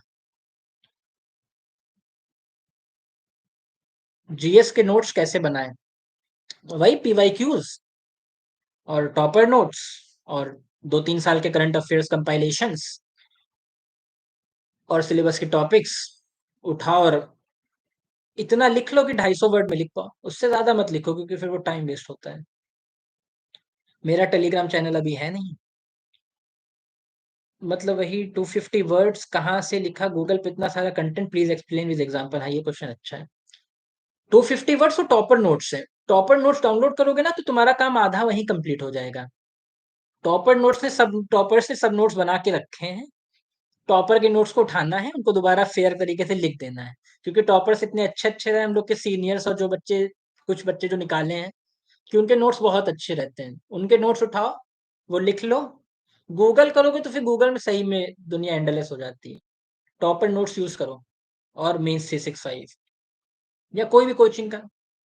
Will you try for service upgrade? Service upgrade के लिए ट्राई कर लिया जो करना था। हम खुश हैं डिफेंस में। 2023 के लिए रफ स्ट्रेटेजी बताइए अब। 2023 के लिए नोट्स कंप्लीट कर लो मेंस वाले, अभी दिसंबर तक कुछ भी हो जाए, क्योंकि जनवरी से प्रीलिम्स के लिए लगना बहुत जरूरी है। अगर फर्स्ट अटेम्प्ट और सेकंड अटेम्प्ट है तो 2 महीने में नोट्स चाहो तो कंप्लीट कर सकते हो, अगर आराम से पढ़ाई करो खूब अच्छे से नोट्स बन जाएंगे। और नोट्स बनाने में फोकस करो भी मेंस के लिए, क्योंकि याद करोगे तो कोई फायदा है नहीं, वो 6 महीने बाद याद होगा, याद रहेगा भी नहीं। नोट्स इतने अच्छे बना लो कि तुम जब तक पढ़ने तब बैठो प्रीलिम्स और मेंस के बीच, तब तुम्हारा काम आसान हो जाए। तो अभी नोट्स बनाओ दिसंबर तक, ऑप्शनल और जीएस के मेंस वाले। उसके बाद जनवरी से प्रीलिम्स के लिए लग जाओ। प्रीलिम्स की स्ट्रेटेजी मैंने एक ब्लॉग पे लिखी थी, वो मैं यहाँ शेयर कर दूंगा, बट बेसिक स्ट्रेटेजी यही है कि जो बुक्स हैं उनको कवर करो अच्छे से, जो बेसिक बुक्स पढ़ रहे हो, जो भी पढ़ रहे हो उनको कवर कर लो। और फिर उसके बाद क्वेश्चंस खूब लगाओ, कॉमन सेंस डेवलप करो, क्योंकि क्वेश्चन वहां ऐसे आएंगे जिन पे उतना कंट्रोल रहता नहीं। 30-35 क्वेश्चन होंगे, 40 क्वेश्चन, उसके बाद तो कॉमन सेंस लॉजिक और डिडक्शन एलिमिनेशन से होगा। तो ये करो, जनवरी से प्रीलिम्स में लग जाना। मैंने जेन जीमेंस GS1 resource and strategy. GS1 mains के टॉपिक बड़े अजीब से हैं। GS1 मेंस के लिए एक टॉपर थे सर, ऋषिकेश रेड्डी सर। उनके नोट्स फ्री में अवेलेबल हैं, वेब गूगल करना मिल जाएंगे, इनसाइट्स ऑन इंडिया की वेबसाइट पे हैं। उनको पढ़े तो बहुत अच्छे रहते हैं। उनको पढ़ो नहीं, उनके नोट्स से नोट्स बनाओ और उसमें टॉपर के नोट्स ऐड करो। टॉपर के साथ खूब सारे नोट्स डाउनलोड कर लो, खूब सारे, और फिर उनको एक एक करके ऐसा करते जाओ कि वो डिलीट होते जाएं। डिलीट तब होंगे जब आप उनको कवर करके अपने नोट्स में डाल लिए होंगे। ये करो, टॉपर के नोट्स, खूब टॉपर के नोट्स लोड करो और उनको डिलीट करते जाओ। डिलीट तब करो जब उनको तुमने अपने नोट्स में डाल लिया हो। मेंस की तैयारी ऐसे ही होती है। आंसर्स को कैसे जज करें खुद से, इसका एक बहुत अच्छी स्ट्रेटेजी है।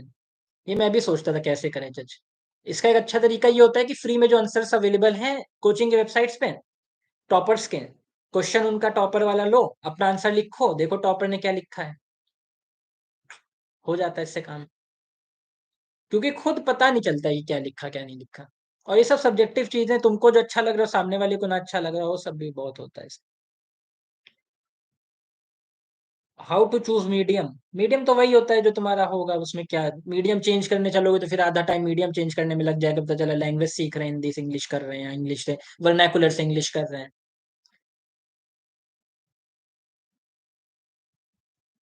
How many years you put, how many hours you put? 10 hours around मान के चलो। मेंस के टाइम में काफी बढ़ जाता है, बट 8 से 10 घंटे तो पढ़ो ही पढ़ो। मतलब और कोई काम अगर है, अगर वर्किंग एक्सपीरियंट हो तो फिर अलग बात है, बट अगर कोई काम ही नहीं है तो फिर पढ़ाई करो। मेंस के क्वेश्चन कैसे इंपॉर्टेंट पता चले? मेंस का तो सारे ही क्वेश्चन इंपॉर्टेंट है, जो वो लोग पूछ चुके तो इंपॉर्टेंट है ही। PYQs को यूज करो, बहुत बाइबल की तरह मानो उनको, सारे क्वेश्चन इंपॉर्टेंट है। एनसीईआरटी कौन सी और किस सब्जेक्ट की पढ़नी चाहिए?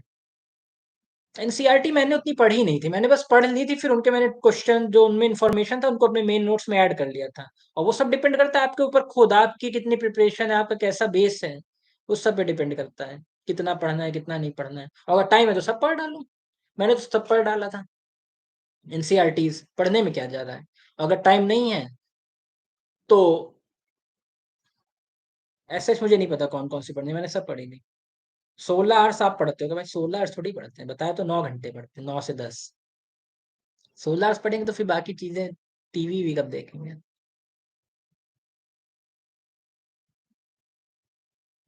नोट मेकिंग के लिए टिप, नोट मेकिंग की सबसे अच्छी टिप है कि नोट्स के लिए 1/10 वाला करो। ऐसा नहीं कि नोट्स बना रहे हो तो पता चले बुक ही बना डाली। 1/10 जितना 10 पन्ने पढ़े तो उसका नोट्स एक पेज में आ जाए, ये सबसे इंपॉर्टेंट टिप है। क्योंकि कई बार होता है कि हम लोग को लगता है कि सब इम्पोर्टेंट है और फिर वो इम्पोर्टेंट होता नहीं, बट नोट्स बहुत बल्कि हो जाते हैं। मैं बता रहा हूँ मेरे जीएस के नोट्स चारों पेपर के 2 रजिस्टर में है, 300-300 पेज के, और ऑप्शनल के नोट्स भी 2 रजिस्टर में है, बट थोड़े से अलग से भी उसमें है तो, बट वो भी 2 रजिस्टर ऑलमोस्ट, मान लो 400-400 पेज के। बस मेंस मेरा इससे कवर हो जाता है। और प्रीलिम्स के लिए मैंने फर्स्ट अटेम्प्ट में नोट्स बनाए थे, वो कितने थे, अराउंड 200 या 250 पेज के प्रीलिम्स के लिए फर्स्ट अटेम्प्ट में नोट्स थे, फिर मैं शून्य पे शिफ्ट हो गया था सेकंड अटेम्प्ट से। तो क्रिस्प होना बहुत जरूरी है नोट्स का।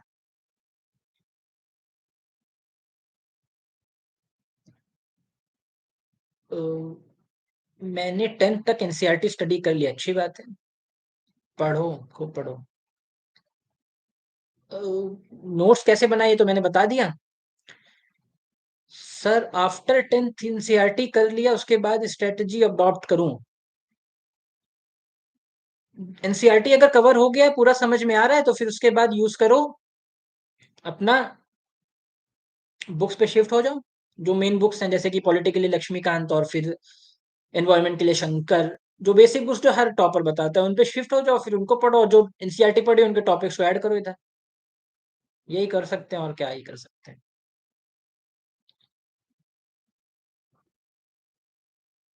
न्यूज़पेपर में से नोट्स किए क्या? न्यूज़पेपर से मैंने फर्स्ट अटेम्प्ट में बहुत नोट्स बनाता था, क्योंकि मैं प्रीलिम्स के लिए मैं खुद के नोट्स बनाता था, क्योंकि मैं मंथली मैगजीन पढ़ता नहीं था। तो न्यूज़पेपर में मैं काफी नोट्स बनाता था, बट अब उसकी जरूरत नहीं है, क्योंकि कोचिंग ने थोड़ा अपना मटेरियल अपग्रेड किया है। बट न्यूज़पेपर से अगर नोट्स बनाना है, तो कोई टॉपिक अगर लिख रहा लग रहा है, जैसे कभी कभी न्यूज़पेपर में कुछ कीवर्ड्स आ जाते हैं जो पता नहीं होते, बट वो लोग पूछ लेते हैं। अगर कुछ अलग सा दिखे तो उसको गूगल करके देख लो, बस बेसिक आइडिया रखो चीजों के बारे में कि क्या होता है। क्योंकि कॉमन सेंस अगर होगा और आइडिया होगा, कॉन्सेप्चुअल क्लैरिटी होगी, तो प्रीलिम्स में हो जाएगा फायदा। और मेंस में अगर कोई केस स्टडी वगैरह आ रही है न्यूज़पेपर में, तो उसको यूज कर लो, उसको लिख लो वहां पे जहाँ पे आपके नोट्स हैं मेन वाले। अगर बेस नोट्स तैयार हैं, पहले बेस नोट्स तैयार करो, उसके बाद न्यूज़पेपर से में वैल्यू एडिशन करो। तो पहले बेस नोट्स तैयार करो, फिर न्यूज़पेपर में कोई अच्छी चीज लग रही तो उसको लिख लो उसमें बेस नोट्स में। बट चीजें एक ही जगह रखो, क्योंकि मैंने देखा है बच्चे होते हैं वो न्यूज़पेपर की कटिंग रखते हैं, फिर वो कभी पढ़ ही नहीं जाते हैं, बल्क होता रहता है और एंजाइटी उससे बढ़ती है बस। नहीं भी पढ़ोगे तो भी, नहीं भी बनाओगे तो भी कोई इतना इश्यू नहीं है, क्योंकि आजकल एंड में जब तुम मेंस दे रहे होगे, प्रीलिम्स के लिए तो जो आ रहा है मटेरियल वही आ रहा है, बट अगर मेंस में दोगे तो उसमें तुम्हें एग्जामिनेशन से पहले बहुत से कंपाइल्ड वर्जन आ जाएंगे, बहुत से मिलेंगे, फ्री में मिलेंगे, उनसे वैल्यू एडिशन कर लेना। बट बेस नोट्स तो तैयार रखो। मुझे नेक्स्ट ईयर एग्जाम देना है 2023 की। Tips please. 2023 के लिए अभी से तुम अपना दिसंबर तक मेंस कंप्लीट कर लो, नोट मेकिंग, नोट्स बना लो। नोट्स जब तैयार रहेंगे तो फिर एंड में काफी मदद रहेगी। और नोट्स अभी बना लो, फिर जनवरी से प्रीलिम्स के लिए लग जाना। प्रीलिम्स के लिए लगोगे कैसे? क्वेश्चंस तो अभी से सॉल्व करते हो, 10 question 20 question per day solve करो, पक्का जरूरी है। तभी उसी से आपका कॉन्फिडेंस बढ़ेगा और कॉमन सेंस डेवलप होगा। फिर जनवरी से टेस्ट लगाना स्टार्ट कर देना। टेस्ट लगाना मतलब फुल लेंथ टेस्ट, या जो सेक्शनल टेस्ट होते हैं वो लगाना, मतलब शॉर्ट क्वेश्चन लगाना 3 घंटे में, जो 2 घंटा जितना भी टाइम होता है उसमें लगाना है। और लगाओ खूब, मतलब 30 25 30 तो मिनिमम लगा के जाना टेस्ट।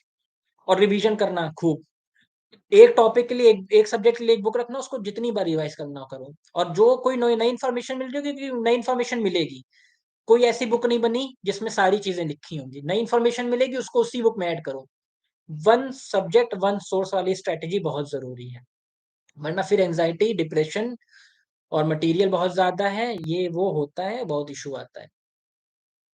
तो रिवीजन, और रिवीजन जनवरी से फुल ऑन रिवीजन में जाना। अभी मेंस के नोट्स बना लो, मेंस के नोट्स रिवाइज एज सच मत करो, क्योंकि अभी रिवाइज करोगे भूल जाओगे बाद में। बट नोट्स जरूर बना लो, क्योंकि प्रीलिम्स और मेंस के बीच में आंसर राइटिंग करना खूब।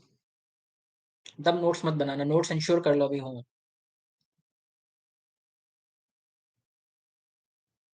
Reasons for failure in this exam, देखो मैंने भी फेल हुआ था एक बार फर्स्ट अटेम्प्ट में मेंस में। और वो मैं क्यों फेल हुआ था?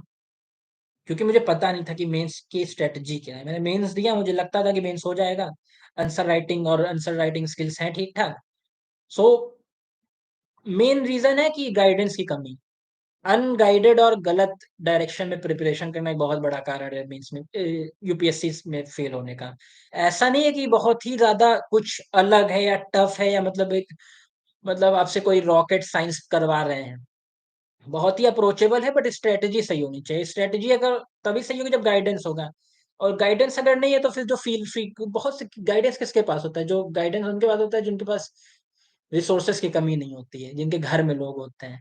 अगर नहीं है तो अपना यूट्यूब का यूज करो, जो फ्री। अब तो डिजिटल इंडिया ने इतना कन्वर्ट कर दिया है, मतलब चीजों को इतना एक्सेसिबल बना दिया है, कि अब आप कहीं से भी गाइडेंस यूज कर सकते हैं, बट गाइडेड रहिए। और गाइडेंस इसमें यही है, पीवाईक्यूज और सिलेबस, और टॉपर के ब्लॉग्स पढ़िए, वीडियोस देखिए, वो देख लीजिए और उसमें भी इतना मत जाइए, मतलब जब आप प्रिपेयर कर रहे हो, जब आपने एक कॉमन मिनिमम प्रोग्राम जिसको मैं कहता हूँ, सीएमपी बना लिया, उसके बाद उस पे स्टिक ऑन करो। बट सीएमपी बनाने से पहले खूब ढेर सारे टॉपर्स के देख लो, ताकि पता रहे कि क्या-क्या लोग करते हैं, वरना फिर जब पता नहीं रहेगा फिर कैसे करोगे। और दूसरा फेलियर का होता है कि हम लोग प्रोक्रेस्टिनेशन करते हैं, हमको लगता है कि हम कर लेंगे, फिर करते नहीं है। आज कल कल परसों, वो जो नहीं होता काल करे सो आज कर, आज करे सो अब, उसको। और तीसरा होता है कि हम लोग खुद को धोखा देते रहते हैं। ये बहुत मुश्किल स्टेज होती है लाइफ में, जब आप खुद को धोखा देने लगे। आप किताब खोल के बैठे हुए हैं बट आप पढ़ नहीं रहे हैं। क्या कर रहे हैं? खुद को धोखा दे रहे हैं, इससे अच्छा जाके कुछ एन्जॉय कर लो। मतलब बुक क्यों पढ़ रहे हो? और आपने डेली टारगेट बनाया, आप उसको मीट नहीं किए। अगर कोई कंटीजेंसी थी, कोई इश्यू था, तब भी समझ में आता है कि भाई बीमार हो गए थे, घर में कोई इश्यू था। ऐसे ही मीट नहीं किया और तब भी आपको नींद आ रही है आराम से, तो फिर इश्यू है। सो तभी मैं बोलता हूँ खुद के साथ ईमानदार रहना ज़िंदगी में बहुत ज़रूरी है। और जो भी काम कर रहे हो उसको ईमानदारी से करो, अपने काम के साथ जस्टिस करने की कोशिश करो, कोई भी काम। मतलब आजकल दिवाली का टाइम है, तो घर में अगर झालर भी लगा रहे हो तो अच्छे से लगाने की कोशिश करो। ऐसा नहीं कि बस बेकार निपटा दी। जो भी काम हो उसको अच्छे से करो और ईमानदारी रखो। ऐसा नहीं खुद को बरगला रहे हैं, दूसरों को बरगला रहे हैं। लोग होते हैं चाय पीने जाते हैं, उसमें ही आधा घंटा वेस्ट कर देते हैं। चाय अपना घर पे बना लो, और चाय इतना क्यों पी रहे हो? टाइम ऐसे ही कम है, फिर तुम वहां पे बैठ के टपरी पे बैठ के बातें कर रहे हो। ये सब जो एटीट्यूड होते हैं, इससे बहुत लोगों का टाइम खराब होता है। 2 साल में निकलना था, 8 साल में निकलता है। पूरा जो आपका यंग जो एज है 20 से 30s वाली, अगर वो आपने एग्जाम में लगा दी, तो फिर आपका फिर सिलेक्शन हुआ, तो फिर आप काम कर रहे होंगे तब। अगर आपने उतनी लर्निंग नहीं कर पाएंगे, यंग होंगे तो आपको एटीट्यूड, लर्निंग एटीट्यूड रहेगा, चिल होगे, कूल होगे, तो फिर सीखोगे जी चीजें ज्यादा आराम से। कोई आपको बुरा बताएगा तो आपको बुरा नहीं लगेगा। अगर आप पता चला 35 की उम्र पे एंटर कर रहे हैं, फिर आपका एटीट्यूड होगा कि ये देखो। सो जल्दी जल्दी करो और अपने साथ ईमानदारी बरतो। खुद को धोखा मत देना। खुद को धोखे देना सबसे बड़ा एग्जाम रीजन है एग्जाम में फेलियर का। जो लोग एक्सक्यूज बनाते रहते किसकी वजह से, उसकी वजह से, सबसे ज्यादा तुम्हारी खुद की वजह से है। सो रीजन फॉर फेलियर है खुद को धोखा देना और गाइडेंस की कमी। जीएस3 के सोर्सेस, जीएस3 के सोर्सेस, टॉपर नोट्स, सोर्सेस वही है टॉपर के नोट्स, मीन्स 365। और जीएस3 में आता है साइंस एंड टेक्नोलॉजी, इकोनॉमी। वो प्रीलिम्स के लिए जो पढ़ते हो, वो कॉन्सेप्चुअल क्लैरिटी वहां से बनती है। एनवायरमेंट प्रीलिम्स के लिए पढ़ते हो, आपकी कॉन्सेप्चुअल क्लैरिटी वहां से बनती है। सिक्योरिटी के लिए टॉपर के नोट्स उठा लो। टॉपर के नोट्स सबसे अच्छे सोर्सेस हैं, क्योंकि वो लोग, मतलब वो भी किसी और से देख के बनाए, तो काफी कंपाइल्ड और रिफाइंड नोट्स होते हैं, तो उनको जितना यूज करोगे उतना अच्छा रहेगा। ऑप्शन के लिए कितना टाइम लगता है?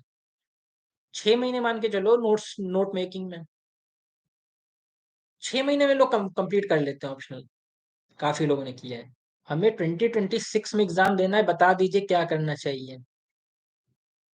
4 साल है अभी तो। एग्जाम को समझने की कोशिश करो, क्या है क्या नहीं करना है, क्या करना है। न्यूज़पेपर पढ़ो, मन हो तो एनसीईआरटी पढ़ लो, एनसीईआरटी कवर कर लो, एनसीईआरटी कवर कर लो अगर नहीं पढ़ी है तो, अगर कौन बेस कमजोर है। वरना न्यूज़पेपर पढ़ो, एग्जाम को समझने की कोशिश करो कि क्या है इस ये एग्जाम बेसिकली। क्योंकि अभी 2026 तक तो काफी कुछ हो सकता है। Kindly tell me which types of TV series you watch during preparation. मैं हिस्टोरिकल वाली देखता था, डॉक्यूमेंट्रीज और हिस्टोरिकल, जैसे कि मैंने मेडिची देखी है, फिर बोर्जिया है, मेरी फेवरेट है। और बाकी जैसे फिक्शन में होती है, जैसे गेम ऑफ थ्रोन्स या लॉर्ड ऑफ द रिंग्स अभी आई है। नार्कोस था। नार्कोस जैसे कई सीरियल बेसिकली रियल लाइफ होते हैं, बायोग्राफीज होती हैं किसी ना किसी पे। उनको तुम एज अ हिस्ट्री का भी एग्जाम्पल लिख सकते हो। मतलब तुम्हें ये नहीं लिखना पड़ेगा कि ये टीवी सीरीज थी। तुम उसको ऐसे लिखोगे, जैसे मान लो तुमने कोई, जैसे भी एक मूवी आई थी विलियम सिस्टर्स पे, जो टेनिस स्टार्स हैं, मतलब लेजेंड्स हैं। अब तुमने देख ली मूवी, तुम उसको ऐसे बताओ कि तुमने उनकी लाइफ को फॉलो किया है। मत बताओ मूवी देखी तो लगेगा देखो, मतलब ये अदर चीजों में भी इंटरेस्टेड है। तो बायोग्राफीज और हिस्टोरिकल में देखता था मैं, बाकी नहीं देखता था। हिस्टोरिकल में और भी बहुत है, बहुत पढ़ी हुई हैं। टॉपर नोट्स कहाँ मिलेंगे? टॉपर नोट टेलीग्राम पे मिलते हैं। टेलीग्राम पे एक चैनल है, t.me/pt2019। वहां पे सारे टॉपर टॉपर के नोट्स कंपाइल्ड फॉर्म में पड़े हुए हैं, और 50 टॉपर्स पिछले साल के, 50 टॉपर्स इस साल के, उनको वो बहुत अच्छा सोर्स है। मैं तो मतलब जो मुझसे पूछते हैं मैं उनको वही सजेस्ट करता हूँ, वैसे रहता है। Shubhra ma'am notes enough for PSIR optional? Enough is a tough word, it is an extreme word. Enough क्या है इस एग्जाम में वो मुझे नहीं पता, बट शुभ्रा मैम के नोट्स बेसिक्स कवर कर देते हैं। शुभ्रा मैम का कोर्स क्रैश कोर्स ज्वाइन कर लो तो काफी बेनिफिट हो जाता है। I would say that enough for PSIR optional or Shubhra ma'am notes plus topper notes plus हर crash course and model answers. This would suffice, this would be enough. But ऐसा enough कुछ नहीं इस exam में। Answer writing strategy, answer writing strategy हर चीज के लिए डिफरेंट होती है। जैसे अब आप जीएस 2 के लिख रहे हैं आंसर्स, तो उसमें आप कोट करेंगे कॉन्स्टिट्यूशन और एक्ट और आर्टिकल और जजमेंट वो सब। जीएस 3 में लिख रहे हैं तो आप कोट करेंगे फिगर्स, ज्यादा कोट करना प्रेफर करेंगे, डायग्राम बना दो, ग्रोथ का डायग्राम बना दो जैसे। तो वो उसमें होगा। एथिक्स में आंसर राइटिंग स्ट्रेटेजी, एथिक्स में मैं सब्जेक्टिव आंसर लिखता हूँ, मैं उसमें पॉइंट्स में नहीं लिखता हूँ। बाकी में मैं पॉइंट्स में लिखता हूँ, क्योंकि एथिक्स में सब्जेक्टिव लगता है तो थोड़ा मतलब डीप लगती हैं चीजें। ऑप्शन में पैराग्राफ फॉर्म में लिखोगे, सो वो हर उसके अकॉर्डिंग डिफरेंट होता है। बेसिक अगर कोई स्ट्रेटेजी पूछे आंसर राइटिंग की, तो वो होता है सब्जेक्ट स्पेसिफिक कीवर्ड्स यूज करना, एक स्ट्रक्चर को फॉर्म करना जिसको कहते हैं इंट्रोडक्शन, बॉडी, कंक्लूजन टाइप, और क्वेश्चन को पढ़ो, उसके जो पार्ट्स हैं उनको कवर करने की कोशिश करो। कई बार होता है कि हम लोग क्वेश्चन के पार्ट्स को छोड़ देते हैं, या वो चीज बताने लगते हैं जो कि जरूरी नहीं थी उस क्वेश्चन के आंसर के लिए। ये मैं जैसे बच्चों की मैं खुद भी चेक करता था कभी कॉपी, तो उसमें मैं देखता था कि इरेलीवेंट चीजें लिखी हुई हैं। तो रेलिवेंस तभी आएगा जब आप एक कोहेरेंट फॉर्म ऑफ थिंकिंग होगी, मतलब क्लियर कट लिखो चीजें, इधर उधर मत बीट अराउंड द बुश करो। और ये डेवलप होगी जब आप आंसर्स लिखेंगे, और आंसर्स लिखने ज्यादा टॉपर्स के आंसर्स पढ़िए। इसमें टॉपर के आंसर्स, अगर आंसर राइटिंग में टॉपर के क्वेश्चन उठाइए, उसके ऊपर अपना आंसर लिखिए, और फिर उसको कंपेयर करिए टॉपर ने क्या लिखा था। वो एक अच्छी स्ट्रेटेजी होती है आंसर राइटिंग की, एज कम्पेयर टू इधर उधर जो लोग कॉपी चेक करवाते रहते हैं। I am a by BSc biology first year regular student, बस सोच रहा हूँ ओपन यूनिवर्सिटी से ग्रेजुएशन करूँ और यूपीएससी प्रिपेयर करूँ। जो जो मन हो वो करो, बट जो चीज कर रहे हो उसको कंटिन्यू रखो, क्योंकि फिर ओपन यूनिवर्सिटी से जाओगे तो क्या फायदा है।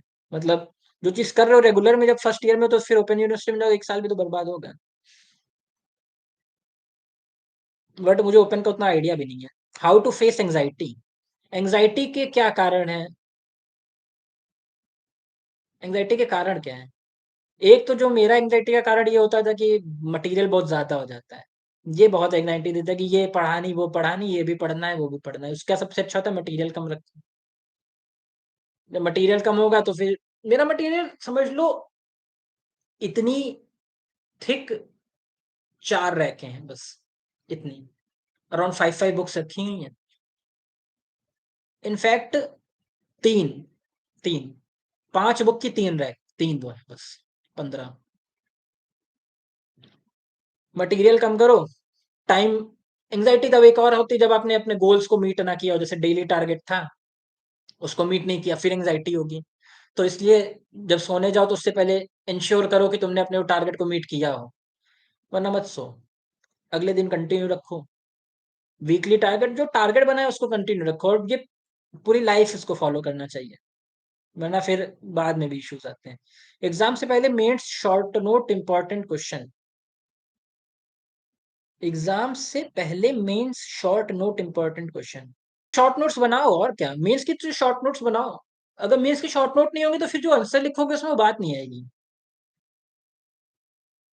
मतलब मैंने तो बनाए थे, मेरे पास मेंस अराउंड 2 कॉपी में कवर हो रहा है रजिस्टर में, और वो सारे पीवाईक्यूज और ऑलमोस्ट सारे टॉपिक सिलेबस के जो होते हैं उनको कवर करता है। मैंने लिख रखे हैं कौन कौन से पीवाईक्यूज हैं, उनको कवर करता था तो उनको क्रॉस करते चलता था।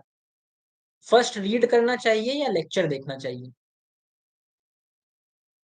अगर तुम्हारे पास रीड करने और लेक्चर दोनों देखने का टाइम है तो पहले लेक्चर देख लो। लेक्चर देख लो फिर रीड करो, क्योंकि रीड करोगे फिर समझ नहीं आया, फिर एंग्जाइटी होगी, फिर लेक्चर देखने जाओगे तो वो जो चीज समझ नहीं आती वही तुम्हारे पूरे दिमाग में घूमती रहेगी। इससे अच्छा लेक्चर देख लो फिर रीड कर लो। सोशल मीडिया,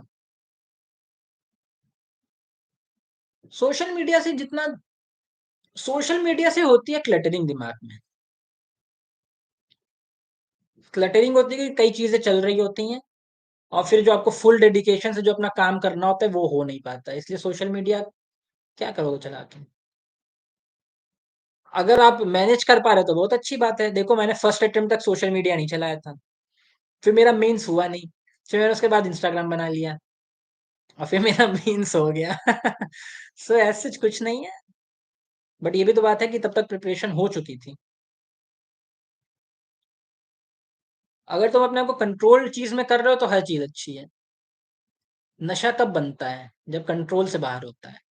हर चीज नशा बन सकती है, सोशल मीडिया भी नशा बन सकती है अगर कंट्रोल से बाहर है। लत जिसको कहते हैं, लत किसी चीज की भी लग सकती है, लत ना लगने दो। Watching daily editorial and PT 365 will be sufficient. 8 9 months के करंट अफेयर्स काफी हैं यार। करंट अफेयर्स कवर करो जनवरी से लेके जून तक के। जनवरी मतलब जैसे तुम लोग का 2023 में जून में एग्जाम हो गया, तो जनवरी 2022 से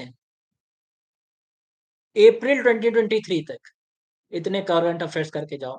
क्योंकि कई बार वो लोग फरवरी, मतलब मैं देखा है वो लोग फरवरी मार्च से भी पूछे हैं। जो न्यूज़पेपर में चीजें आई थी 1 साल पहले फरवरी मार्च में वो लोग पूछे हैं। 1.5 साल के कवर कर लो। Watching daily editorial and PT 365 will be sufficient. Daily editorial तो मैंने देखे नहीं कभी वीडियोस, तो मुझे नहीं पता वो कैसा बनाते होंगे।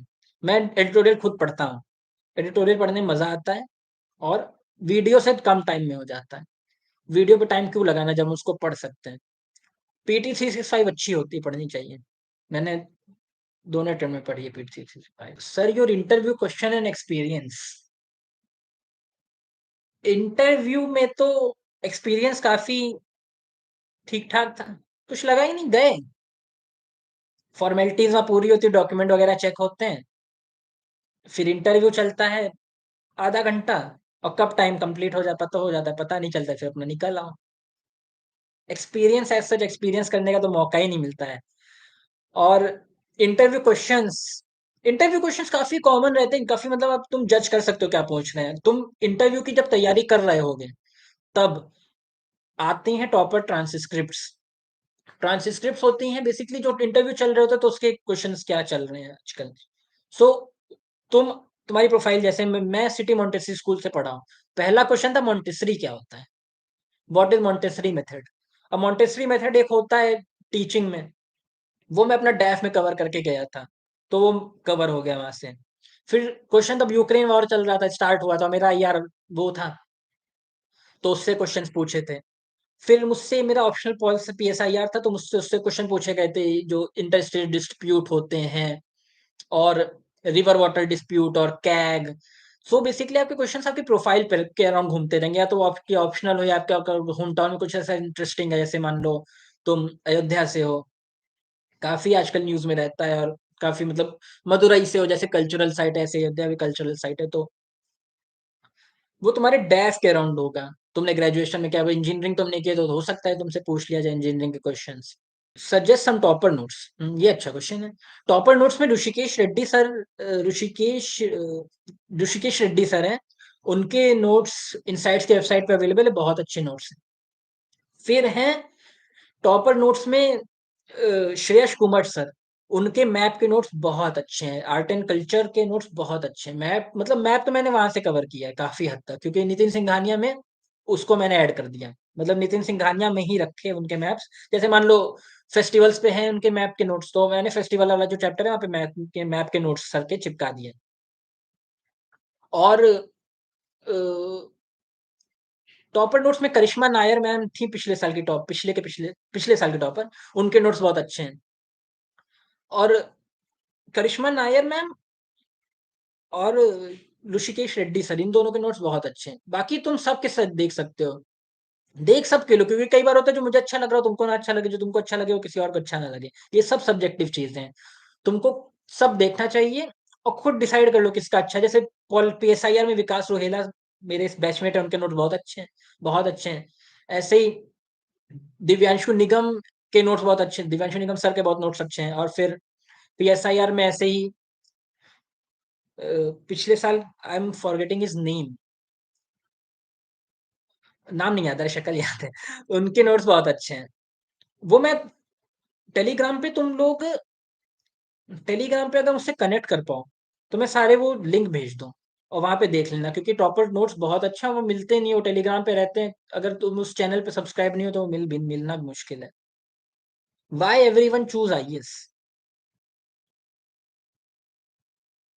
आईएएस लोग इसलिए चूज करते हैं क्योंकि उनको आईएएस चूज, अब ये सब चीजें तो व्हाई एवरीवन तो हो गया कि सबका डिफरेंट होता है रीजन।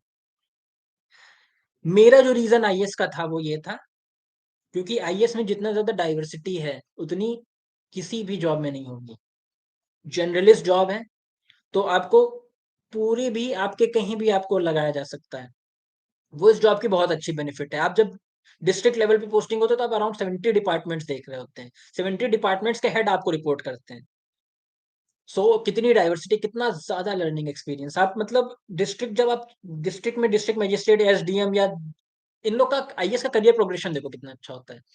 एसडीएम से ज्वाइन करते हैं, एसडीएम एक एरिया का पूरा बेसिकली सारे डिपार्टमेंट्स में देखता है। उसके बाद ये लोग बनते हैं CDO, chief development officer.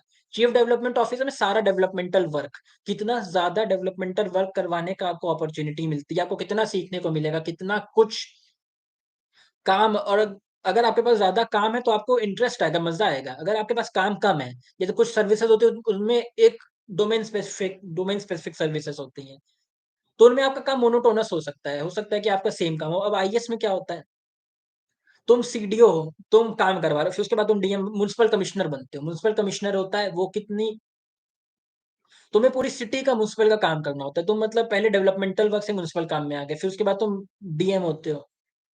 DM में तो बेसिकली सब कुछ, डिस्ट्रिक्ट में जितना काम होता है, काम, परमिशन, कैसे डेवलपमेंटल वर्क और लोकल रिप्रेजेंटेटिव से कोऑर्डिनेट करना, लोगों के प्रति रिस्पॉन्सिव बनना, ये सब चीजें कितना ज्यादा एक्सपोजर देती हैं। आप मतलब एक डिस्ट्रिक्ट की नॉर्मल पॉपुलेशन 20 लाख मान के अगर एवरेज चले तो 20 लाख पीपल को आप डायरेक्टली इम्पैक्ट कर रहे हो। ऐसा कहाँ होता है, ऐसा बहुत कम अपॉर्चुनिटी मिलती है, वो भी इतनी कम उम्र में। अगर आप 21 पे निकाल रहे होंगे आईएएस, तो आप समझ लीजिए आप 20, अगर आप तेलंगाना में जैसे कुछ जो नए स्टेट्स हैं वहां पे आप काफी यंग उम्र में बन जाओगे डीएम। यूपी में तब भी टाइम लगता है, बट अगर आप यंग एज पे डीएम बन गए 27-28 साल पे, तो इतनी कम उम्र पे आपको कहाँ इतना एक्सपोजर मिल रहा होगा। और फिर उसके बाद आप लोग जाते हो, बनते हो जाके सेक्रेटरी, अलग अलग डिपार्टमेंट्स के। और एक स्टेट में एक सेक्रेटरी बनते हो तो कितना ज्यादा एक्सपोजर है, इतना कहीं नहीं होता। फिर उसके बाद आप ज्वाइंट सेक्रेटरी बनते हो जाके, मतलब उनका करियर ग्राफ बहुत अच्छा होता है और इसीलिए लोग लेते हैं, क्योंकि उसमें अपॉर्चुनिटी, लर्निंग कर्व और जितना आप जो आउटकम, जो इम्पैक्ट जो आप लोगों की लाइफ पे डालते हो बल्क में, वन पैरेलल्ड है, इसलिए लोग आईएएस लेते हैं। सी सैट में कितने क्वेश्चन अटेम्प्ट करें? मैं 50 to 55 करता हूँ, 50 to 55 करता हूँ, बट वो भी डिपेंड करता है आपकी एक्यूरेसी पे। जैसे मैं मेंस प्रीलिम्स देता हूँ तो उसमें 85 to 90 क्वेश्चन अटेम्प्ट करने की कोशिश करता हूँ। ऐसे ही वो आपकी एक्यूरेसी और वो आपका जो अटेम्प्ट, जो क्वांटिटी ऑफ अटेम्प्ट होगा, तब आपको पता चलेगा जब आप खूब सारे क्वेश्चन लगाओगे। जब क्वेश्चन लगाओगे तो फिर पता चलेगा कि कहाँ पे आपका कट ऑफ क्लियर हो रहा है। और कट ऑफ क्लियर से थोड़े अच्छे मार्क्स आ रहे, कट ऑफ तो ऊपर नीचे भी हो सकता है। So any more doubts? So I think और क्वेश्चन नहीं है। All the best for your preparations and the upcoming exam.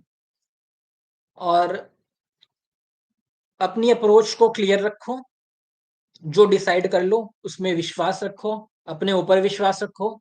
एक सही चीज को प्रिपेयर कर रहे होगे तो फिर सक्सेस जरूर मिलेगी। अगर आप सही डायरेक्शन में, सही मेहनत और ऑनेस्ट एफर्ट से कर रहे होंगे तो सक्सेस मिल जाएगी। इतना भी जो फोर्सेस है वो हम लोग के अगेंस्ट नहीं है। मैं भी बहुत सेल्फ डाउट आता, सेल्फ डाउट तो आएगा ही, कितना कंपटीशन 15 लाख में। आपको लगता है कि मतलब कोई भी होगा जो कॉन्फिडेंटली बोल देगा कि हाँ मैं आऊंगा 700 में? जो बोल रहा है वो अलग।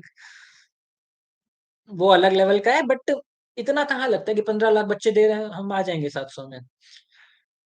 बट भगवान दे देता है। अगर आपने अपने साथ ईमानदारी बरती होगी तो ज़रूर आपको सक्सेस मिलेगी। ईमानदारी बरतना, काम करना वो आपका काम है, उसी पे कंट्रोल कर सकते हो। तो वो अपना करते रहो। All the best for your future. Thank you so much.